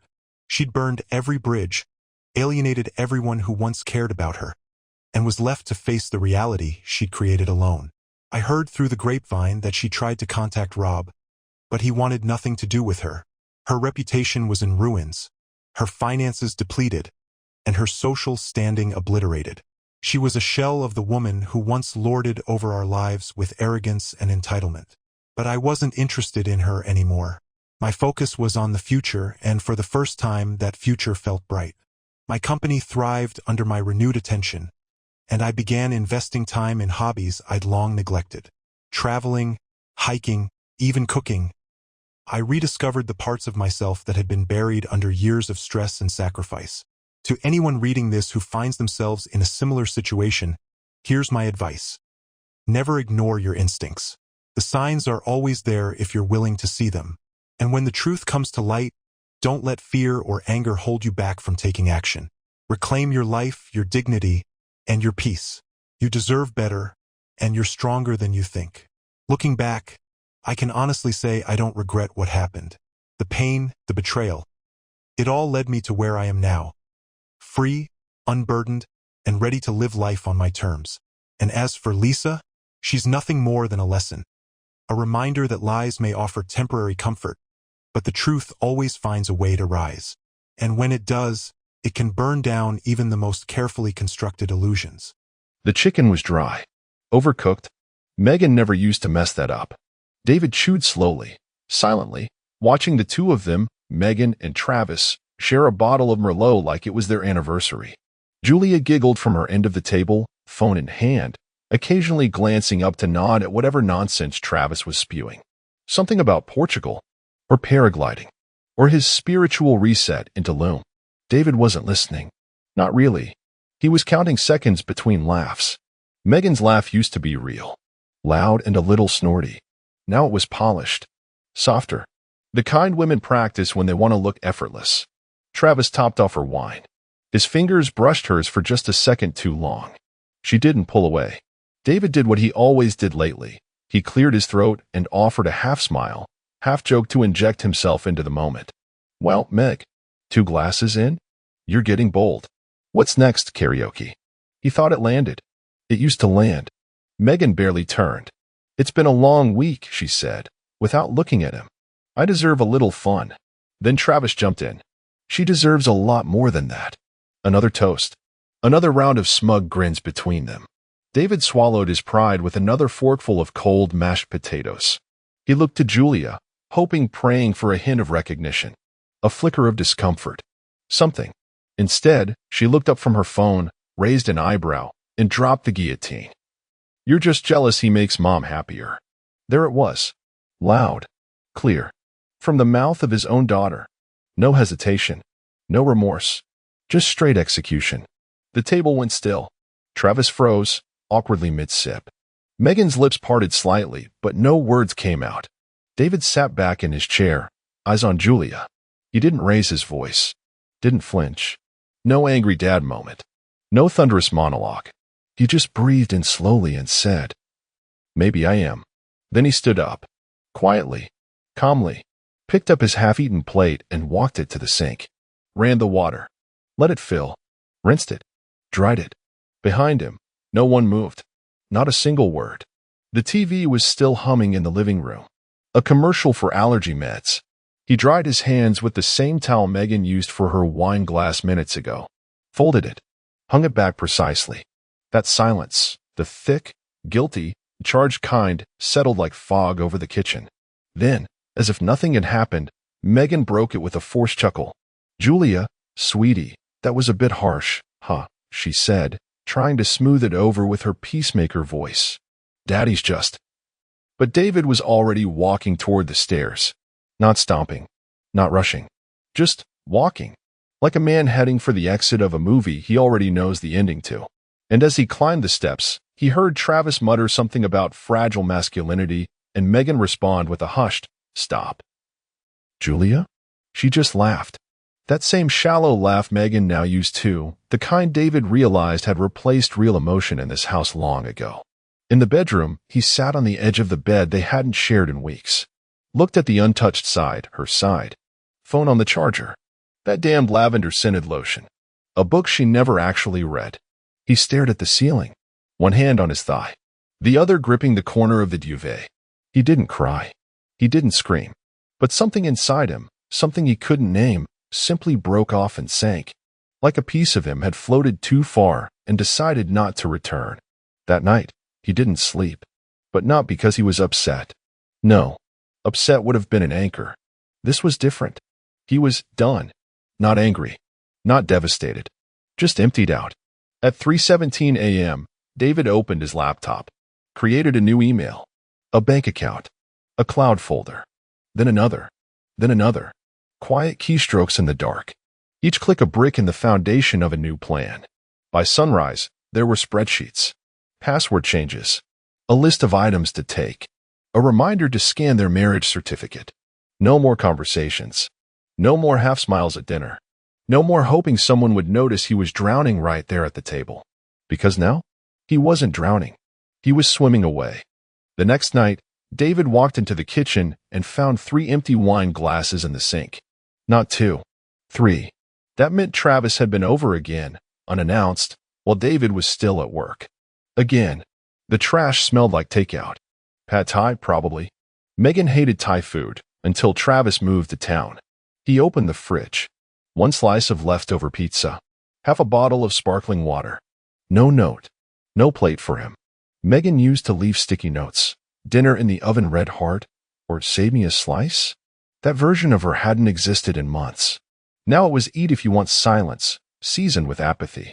David took the pizza, cold, and chewed over the sink like a ghost haunting his own kitchen. He didn't bother turning on the TV. Didn't bother calling up to see if Julia was doing homework. He knew where they were, upstairs, in Megan's reading nook, laughing at whatever documentary Travis just had to show them. He'd become background noise. A prop. Furniture. It was subtle at first. Travis dropping by on Fridays. Then Thursdays. Then random Tuesdays when David was stuck late on conference calls. Julia started calling him T, giggled when he teased her, called him chill for letting her watch R-rated movies.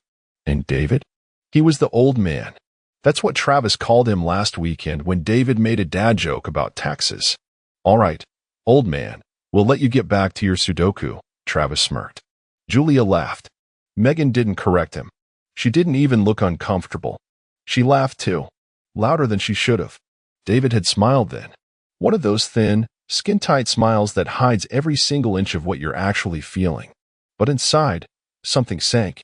Something hard and sharp and quiet. Since then, it had only gotten worse.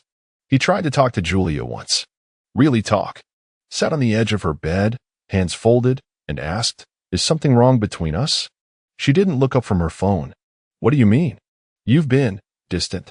Cold, sometimes." She shrugged. "You're just always tired. Always working." That wasn't true. Not anymore. He'd started coming home earlier. Stopped checking emails after 6. Bought tickets for a baseball game she never showed up for. Sat alone in section 112 with an untouched hot dog and 2 souvenir hats. "Megan?" She told him afterward that Julia had a migraine. "You know how teens are," she said, her voice light as air. "Hormones and all." David nodded then, too, like a puppet whose strings no longer tangled. So he started adjusting. A second phone number. A burner email. Opened a checking account in his name only. Then a savings.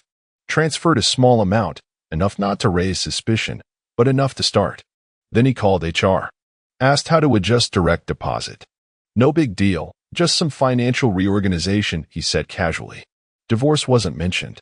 But the word hovered between his teeth like steam behind cold lips. That same night, he sat at the dinner table with Megan and Julia and Travis again. Yes, Travis, who now let himself in through the garage like it was his house. Julia brought up some TikTok trend. Travis chimed in with a story about Ibiza. Megan clinked glasses with him. David was there, technically, physically, breathing.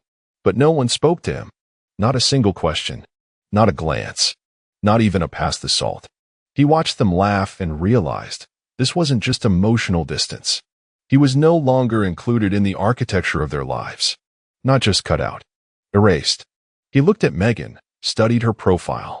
She still wore the necklace he got her on their anniversary 3 years ago. But lately, it hung differently, like it no longer belonged.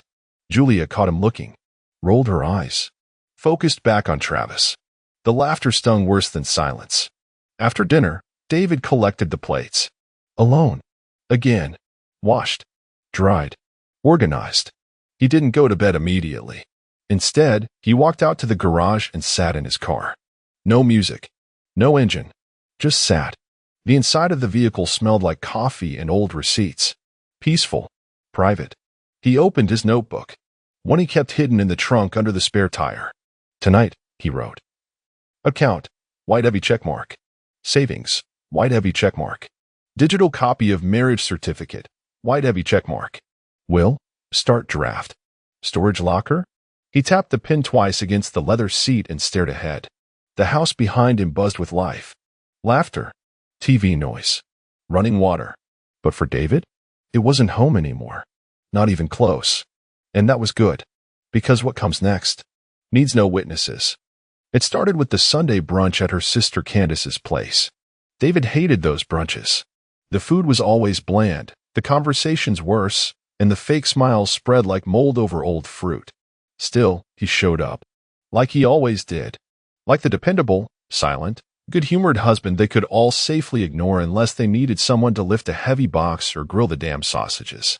This time, Travis was there too. Wearing a polo shirt 2 sizes too small and talking about his retreat property. In Asheville, like it was some kind of spiritual oasis instead of a glorified shed he inherited from an uncle who died with $700 in his bank account and 3 unopened IRS letters. David sat beside the deviled eggs and pretended to care. Candace, Megan's older sister with the judgmental eyebrows and a talent for backhanded compliments, kept looking at David with that condescending, therapist who's not actually a therapist stare. The kind that says, "You poor man, you don't even realize you're the problem." At some point, she leaned over and said, "I'm really glad Travis is around. He's been helping Megan cope." David blinked. Cope. Candace smiled gently, almost pityingly. You know, everything she's been carrying. He wanted to ask, carrying what? A 10-pound conscience? The burden of having a husband who pays the mortgage on time? But instead, he nodded once and chewed through a slice of dry zucchini bread like it owed him something. It didn't stop there. Megan's cousin Elise, the one who spent 3 years in a pyramid scheme selling collagen powder, pulled him aside in the hallway while pretending to look for extra napkins. She's glowing again, she said, like this was a rom-com. You can't fake that kind of joy. Travis brings it out. David almost laughed. Out loud. Because what the hell kind of joy comes from inviting a 39-year-old man-child into your house to play emotional savior while your husband quietly disappears into the wallpaper?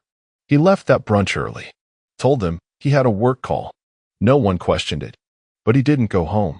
He sat in a diner parking lot for an hour with the engine off, staring at his reflection in the rearview mirror and wondering how long it had been since anyone asked him how he was doing, or if he was happy, or if he needed someone to help him cope with being erased from his own life like a watermark under a new signature. That night, around 11:30, he overheard it.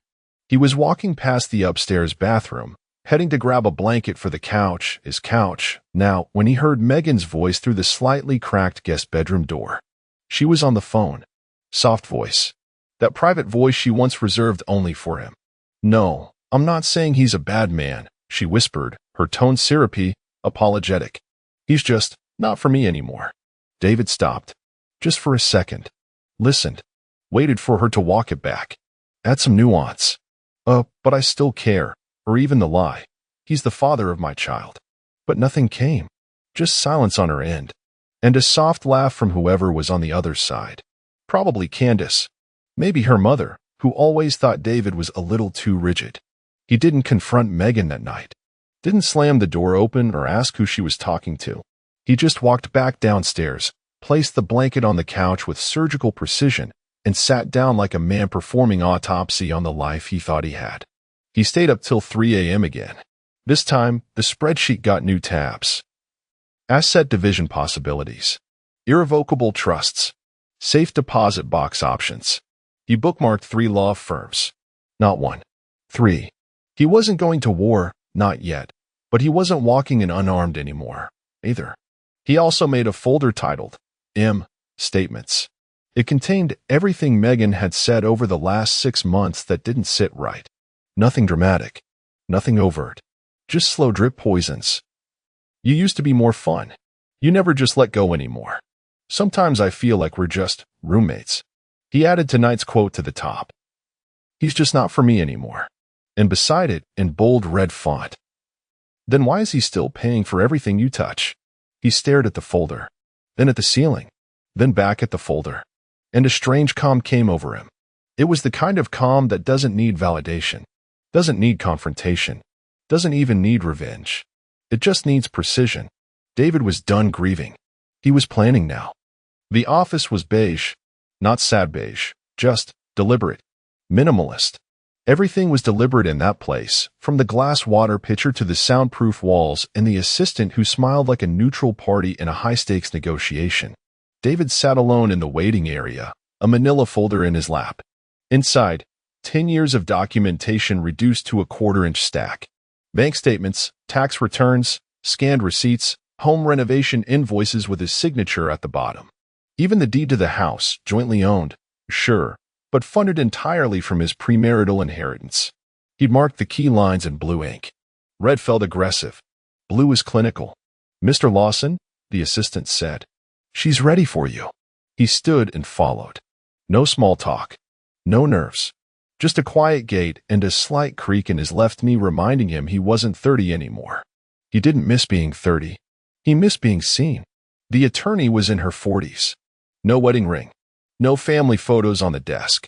Just a framed diploma, 2 legal pads, and a tablet where she already had a note pulled up labeled Lawson versus Lawson. I'm not sure it'll go that way, David said, easing into the chair. She raised an eyebrow, clicked her pen. Then let's make sure it doesn't. He liked her already. For the next 90 minutes, he laid it out. Quietly. Factually. No venom. No sob story. Just the shape of things. A wife who had emotionally checked out a year ago. A daughter who'd been converted into a passive witness, then a co-conspirator. A cousin named Travis whose presence had gone from casual to constant with no conversation in between. He didn't accuse Megan of cheating. He didn't need to. He presented patterns. Credit card statements showing purchases that didn't match their shared calendar. Megan's solo weekend to recharge that coincided with Travis's Airbnb booking in the same city. Julia's shifting allegiance. Megan's laughter, louder now when David wasn't speaking. The attorney took notes without interrupting. Just nodded, adjusted her glasses, and occasionally asked for clarification. When he was done, she looked at him and said, "So, are we aiming for scorched earth?" David shook his head. "No. I'm not interested in ruin. What are you interested in?" "Position." She smiled, just barely. "You're going to be very easy to work with." They discussed the house. His 401k. Julia. "She's 17, he said. She'll choose where she wants to be. I'm not fighting over her." The attorney nodded. "You may not have to, but it's smart to prepare as if you will." She outlined a few options. Quiet separation first. Begin transferring certain assets into protected accounts. Freeze joint credit lines with no warning. Build a paper trail showing his stability, his history of financial contribution, his emotional consistency. "No texts?" she asked. He smirked. "I stopped texting Megan months ago. Everything goes through Post-its and Julia now." "Smart." Then she asked if he had evidence. He handed her the manila folder. Watched her flip through each page like a surgeon examining pre-op scans. "None of this is explosive," she said. "But it's surgical. Calculated."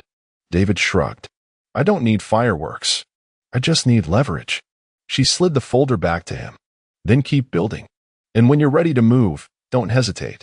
It only works if you move all at once." He nodded. When he left, he didn't feel powerful. He didn't feel liberated. He felt like a man finally reading the instructions after years of assembling the wrong furniture. In the parking lot, he sat in his car and looked at his wedding ring. He didn't take it off.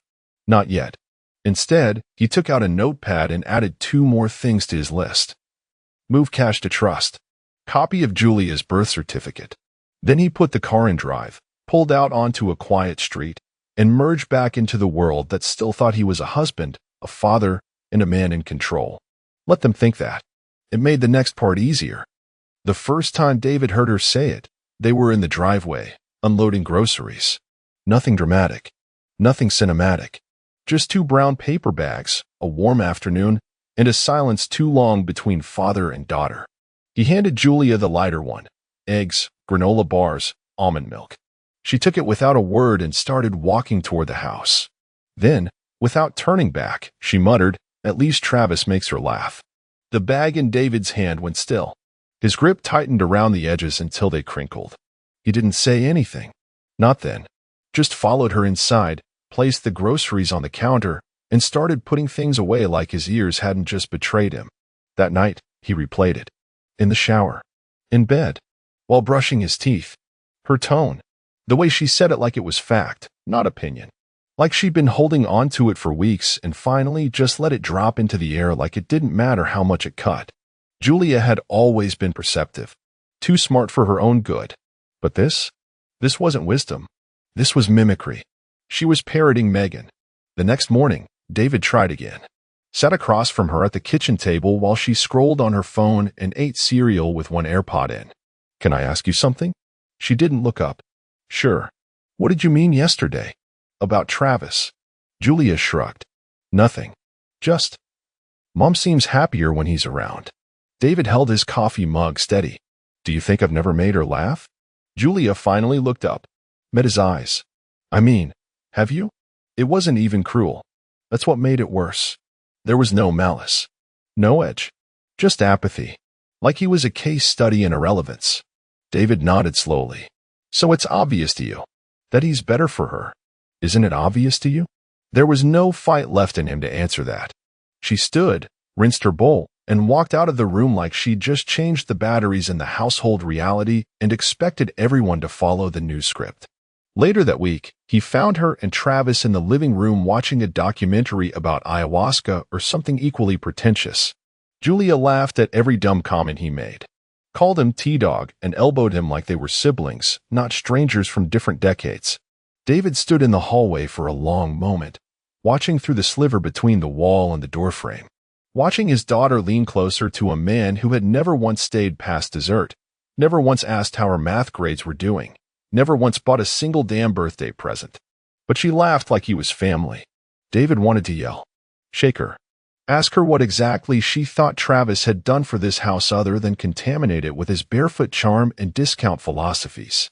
Instead, he went back upstairs. And that night, he started a new document in the folder he'd labeled Exit Strategy. It was titled Julia Custody, with only one sentence beneath. Not out of spite, just in case she wants the truth someday. He stared at that line for a long time, then closed the laptop. The heartbreak wasn't in her words. It was in how easily they came. How she'd rewritten her memories to align with whatever version Megan was now selling. He wondered if she remembered all the weekends he took her skating, the backyard movie nights, the way he stayed up learning to braid her hair after Megan gave up halfway through and said she was too tired. But memory is fragile, and sometimes betrayal doesn't require malice, just a slow drift, unchecked. Julia hadn't chosen sides with a sword. She'd done it with a shrug. And for David, that was harder to forgive. The invitation came as a group text. Megan sent it with zero punctuation and a fake cheerfulness so thick it practically dripped. Family dinner this Saturday, wine glass, just us and the usual crew. Should be nice, smiley face. David read it twice. Just us and usual crew meant Travis. Of course it meant Travis. By now, Travis was more regular than Megan's own brother. More comfortable in their fridge. More visible in their photos. David had found a printout once. One of those black and white collage pages Megan liked to do around holidays. It had Travis dead center. Him, grinning, holding Julia's dog. David wasn't in that spread at all. That Saturday, David shaved with precision. Wore the navy shirt Megan once said made his eyes look clearer, less tired. He didn't wear it for her, though. Not anymore. He wore it like armor. The shirt of a man watching his funeral while pretending to host it. By 6, the house buzzed with relatives. Megan's cousin Elise brought wine. Candace arrived with her insufferable husband, who always winked at David like they were in some silent men's club of defeated husbands. Julia helped set the table, for once, and David watched her laugh when Travis showed up carrying a lemon tart he absolutely didn't bake. You didn't have to bring anything, Megan said, her voice doing that fluttery pitch it used to reserve for anniversaries. Travis smiled like a man who's never faced consequence. I like being useful. David poured himself a glass of water. No wine tonight. Travis took over the kitchen like he lived there. Opened drawers without asking. Popped the cork off the second bottle of Syrah and poured for Megan before she even had to lift a finger. He did the same for Candace. Skipped David, of course. Julia clinked her glass to Travis's and whispered something David didn't catch. They both laughed. The dinner was loud. Too loud. Every joke Travis told earned a chorus of laughter like he was a stand-up god. Even the unfunny ones. Especially the unfunny ones.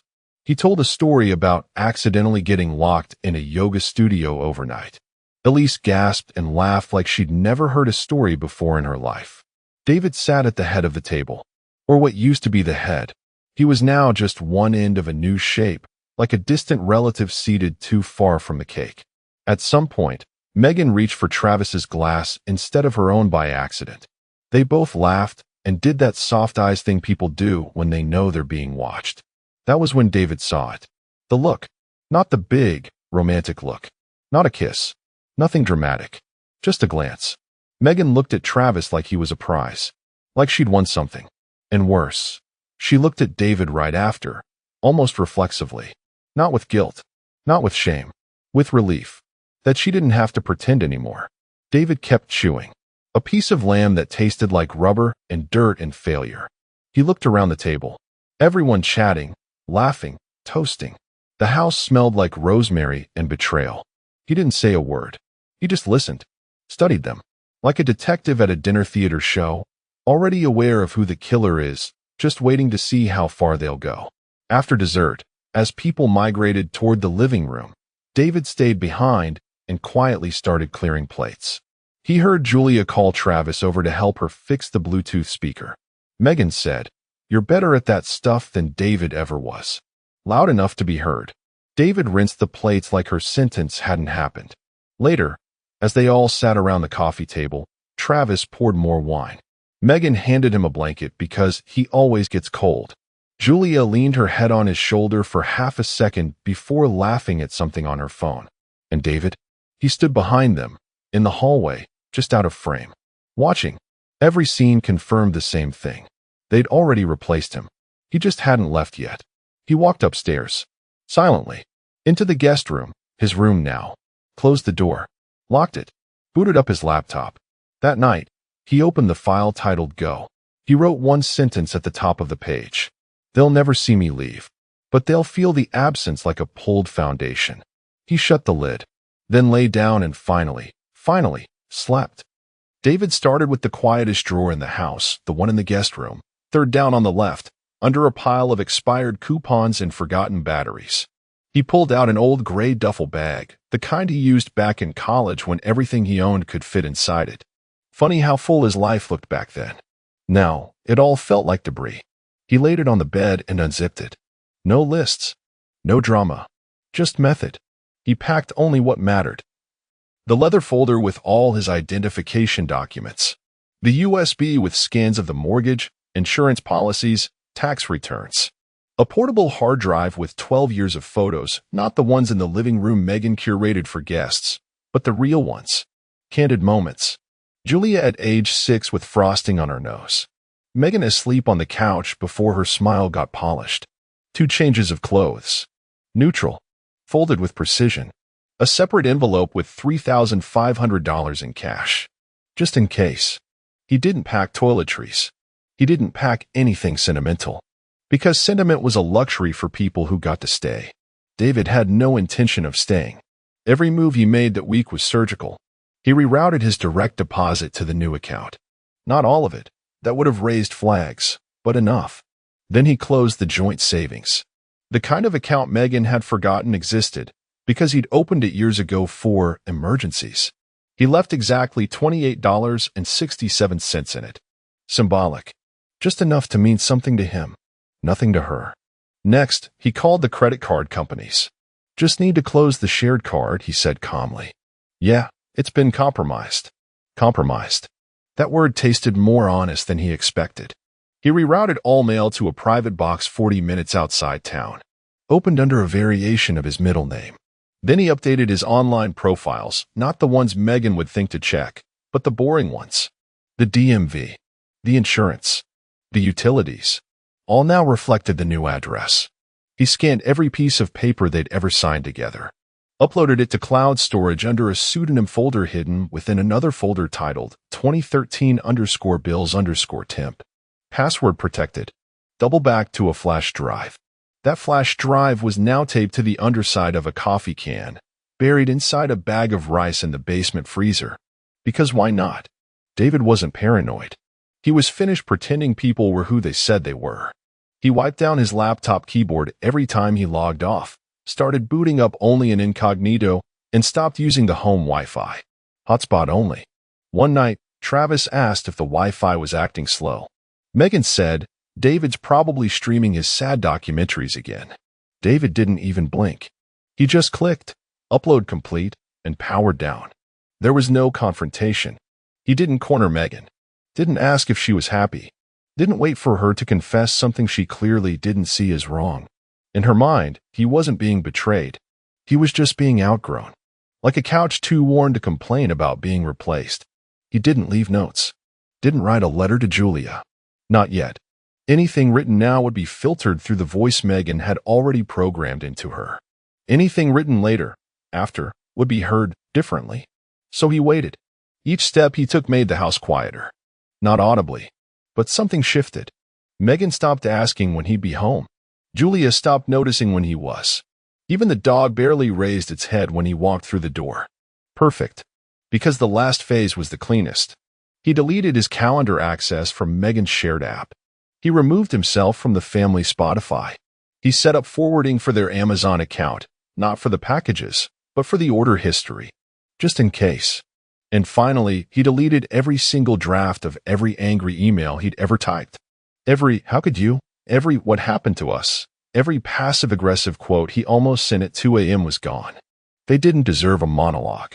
They deserved absence.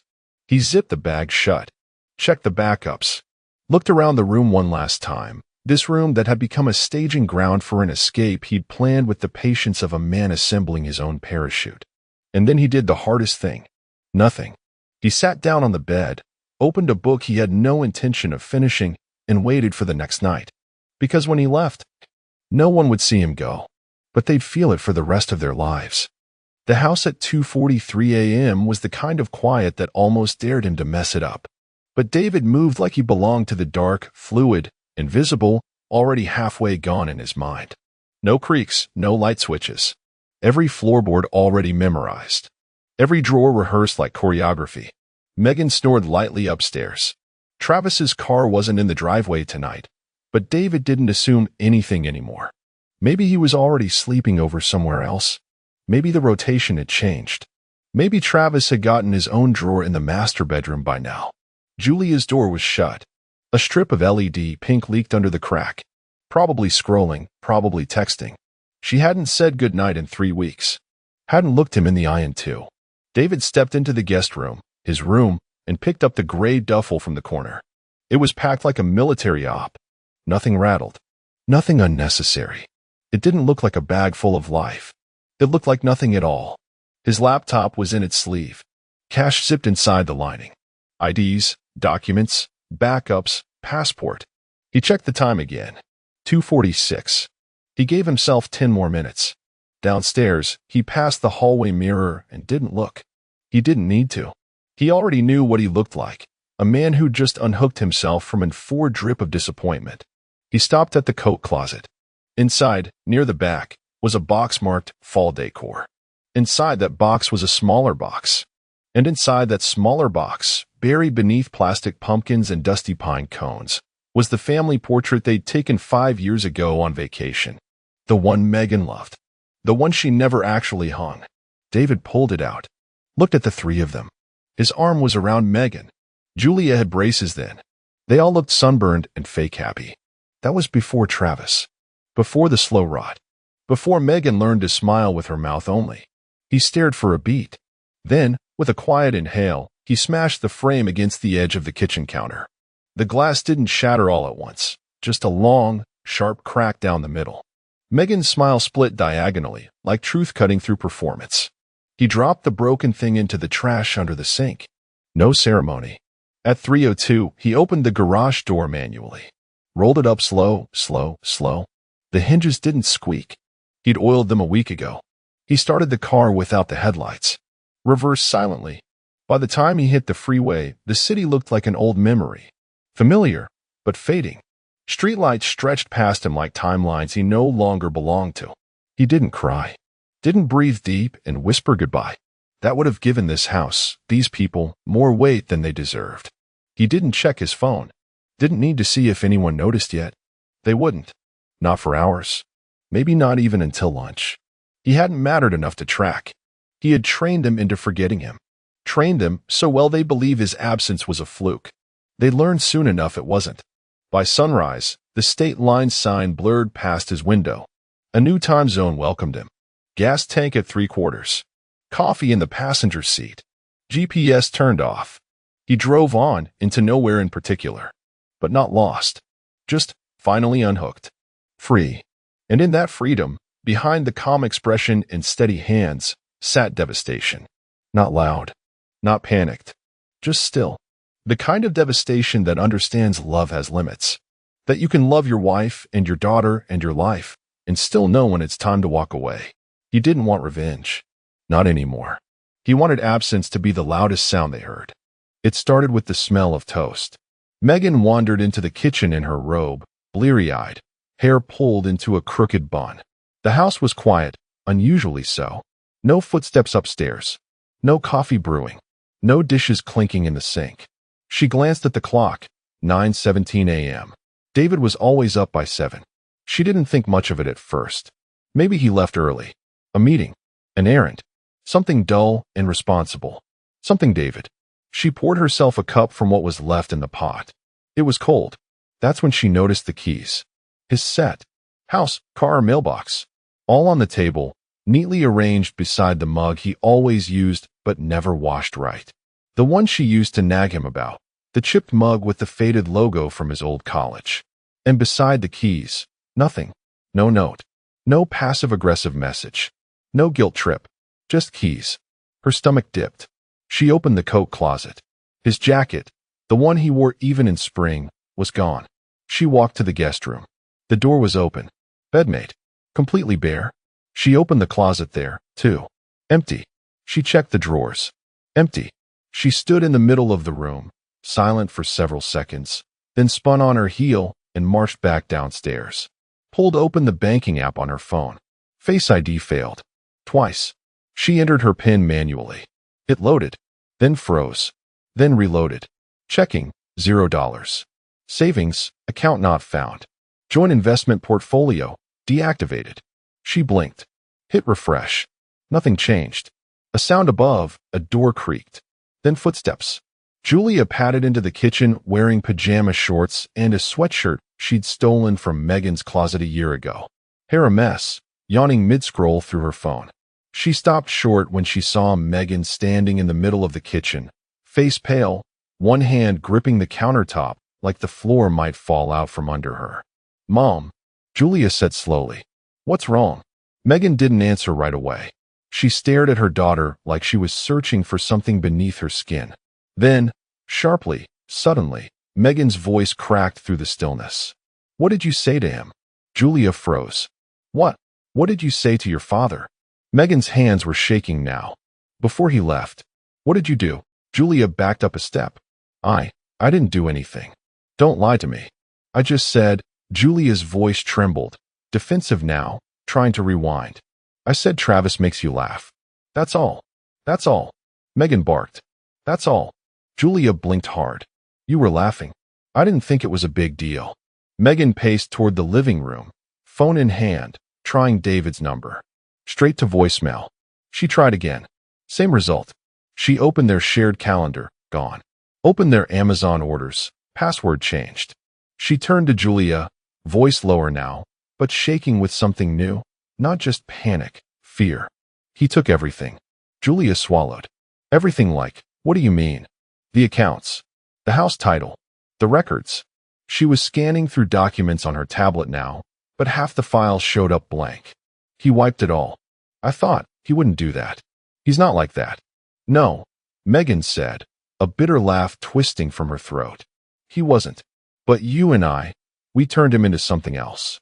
She walked to the sink. Looked down. The trash can was open slightly. Inside, half buried beneath a napkin, she saw it. The broken photo frame. She reached in, pulled out the cracked glass and warped print. David. Megan. Julia. 5 years ago. Smiling. Her own face sliced in half by a fault line through the glass. She dropped it. Julia was still standing in the kitchen doorway, arms crossed over her chest now, like a child realizing a parent wasn't coming home. "Where is he?" she asked, not defiant, small. Megan didn't answer. She was already opening Travis's contact. Calling. No answer. Julia stared at her mother, voice cracking. "What do we do?" Megan finally turned. Her voice flat now, the illusion fully shattered. "We survive." But they both knew they'd been replaced. And he didn't need to say a word to do it. The first week, Megan was sure he'd come crawling back. Not because he loved her, she no longer clung to that illusion, but because she thought he needed them. That had always been David's thing, right? Duty. Stability. Order. The man folded his socks with military precision and used spreadsheets for everything from taxes to holiday gifts. He didn't just leave. He managed. He endured. So when he didn't show up after 2 days, or 5, or 7, when no text arrived, no voicemail, no guilt-ridden attempt at a conversation, something strange began to gnaw at her. Not grief. Not even panic. Something worse. Irrelevance. The mortgage was due on the 12th. Auto draft failed. Twice. She called the bank. Waited 28 minutes. Gave her name, her account, her information. The man on the other end paused and said, "I'm sorry, but you're no longer listed as a joint party on that account." She hung up without saying anything. Travis was on the couch watching a survival show, drinking the last of the oat milk David used to buy. "Everything okay?" he asked, not looking up. She didn't answer. Julia, meanwhile, barely spoke. Not to her, not to Travis. Just existed, floating around the house like a teenager in low orbit. Her eyes didn't carry rebellion anymore. They carried confusion. Like the manual for her life had suddenly changed languages. Travis stayed for another week. Then he started coming over less. Late nights turned into missed dinners. Missed dinners turned into unread texts. One Thursday, he showed up 2 hours late and brought Megan a bottle of wine with a post-it note still stuck to the bottom that read, "For Elise, happy B-Day." She didn't say a word. He didn't notice. On the 21st day after David vanished, Megan opened the mailbox and saw it. No postage. No markings. No sender. Just a single cream-colored envelope. Heavy. Not thick. But weighted. Quality paper. Her name written in neat, almost mechanical print across the front. Megan. She took it inside, locked the door behind her, and sat at the kitchen table. Same seat David used to take. The place still smelled faintly of him, shaving cream and eucalyptus. He always hated candles. She opened the envelope with a butter knife. Inside, a single sheet of paper. No greeting. No signature. Just a typed list. Left aligned. Numbered. 1. Mortgage paid in full. Deed adjusted accordingly. 2. Utilities rerouted. You'll need to set up your own accounts. 3. Health insurance for Julia remains intact for now. You're no longer covered. 4. The joint storage unit has been cleared. Your items are boxed and labeled. 5. You'll receive another letter soon. I suggest reading it carefully. At the bottom of the page. This is not punishment. It's clarity. Megan read it 3 times. Then crumpled it. Then uncrumpled it. Because for the first time in years, he had the last word. She poured herself a drink and sat at the dining table, staring at the dead laptop charger in the corner, the pile of bills on the counter, the fridge humming louder than necessary. Travis didn't call that night. Julia didn't come downstairs. Megan just sat there, blinking slowly, as if expecting someone to walk in and tell her this was a test, a prank, a lecture with a punchline. But no one came, because David was gone, and the silence he left behind? It was louder than anything she'd ever heard him say.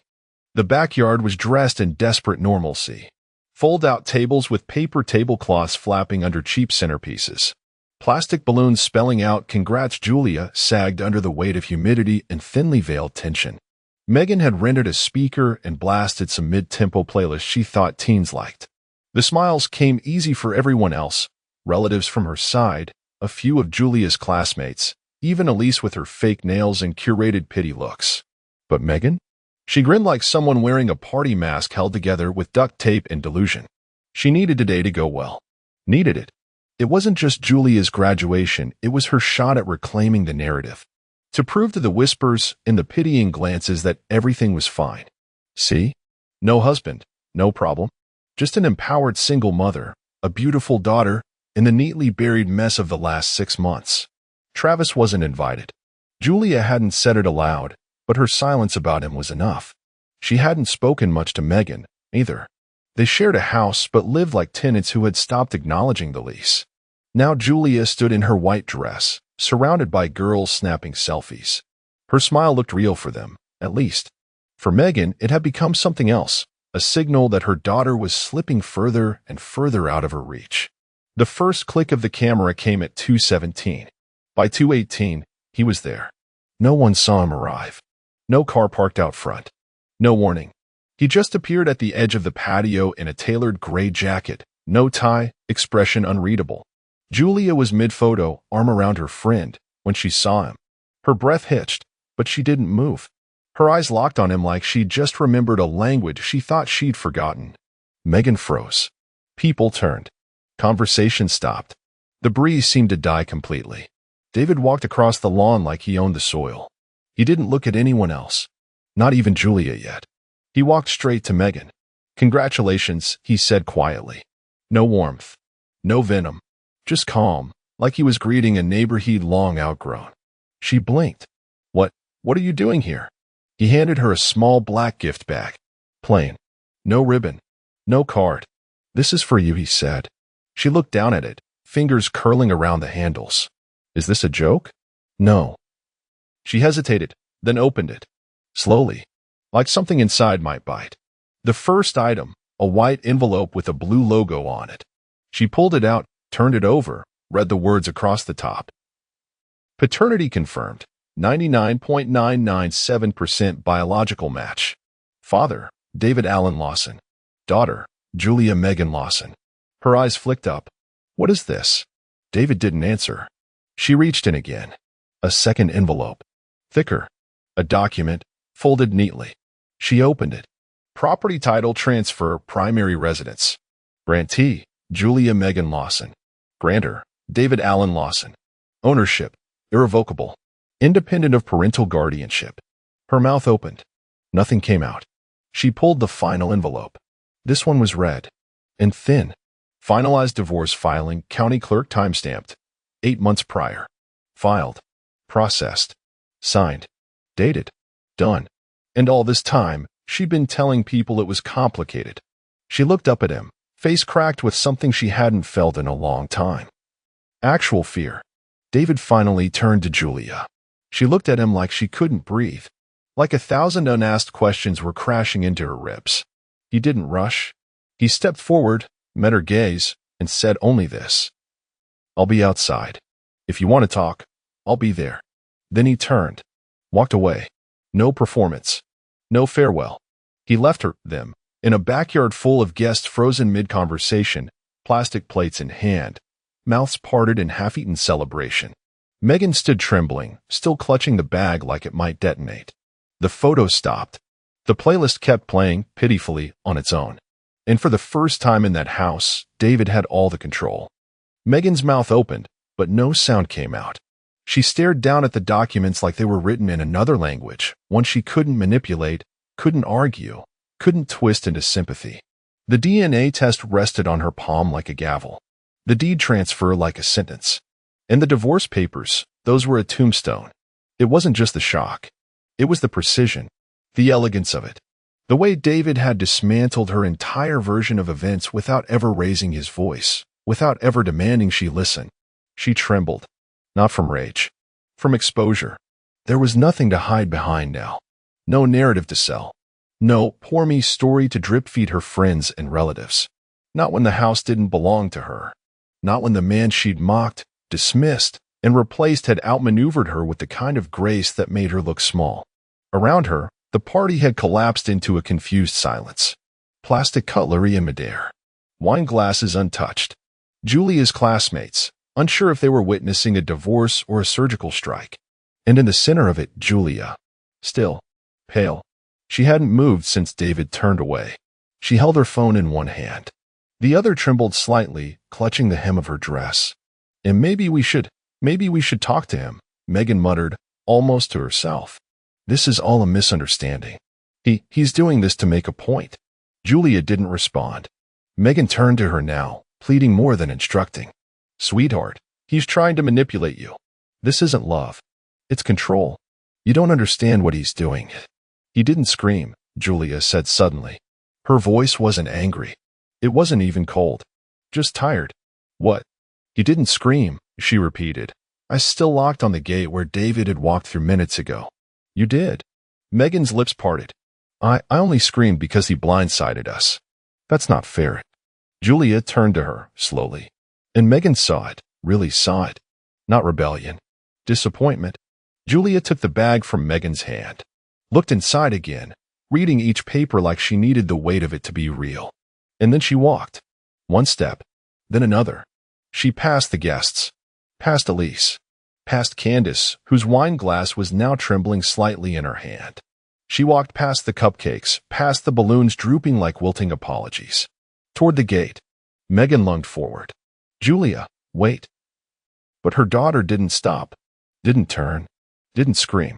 Megan did. It was raw. Guttural.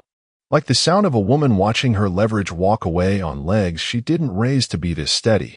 She stood alone in that backyard, surrounded by decorations that suddenly felt like props in someone else's play. And beyond the hedges, just out of sight, David leaned against the hood of his car. Arms folded. Calm. like a man who just watched a slow storm finally break. Julia stepped into view. He didn't speak first. Let her come to him on her own time. She stopped a few feet away, looked up at him. "I don't know what to say," she said, eyes glassy but dry. "You don't have to," he replied. They stood in silence for a few seconds more. And then she nodded. Barely. That was enough. David opened the passenger door. Not as a gesture of possession. As an invitation. She didn't take it yet, but she didn't walk away, either. Megan's voice howled faintly in the distance, but David didn't flinch. He didn't smile. Didn't gloat. Didn't say, "I told you so." He just looked forward. Because he was already on the other side of this war. And that kind of peace? Can't be taken. Only earned.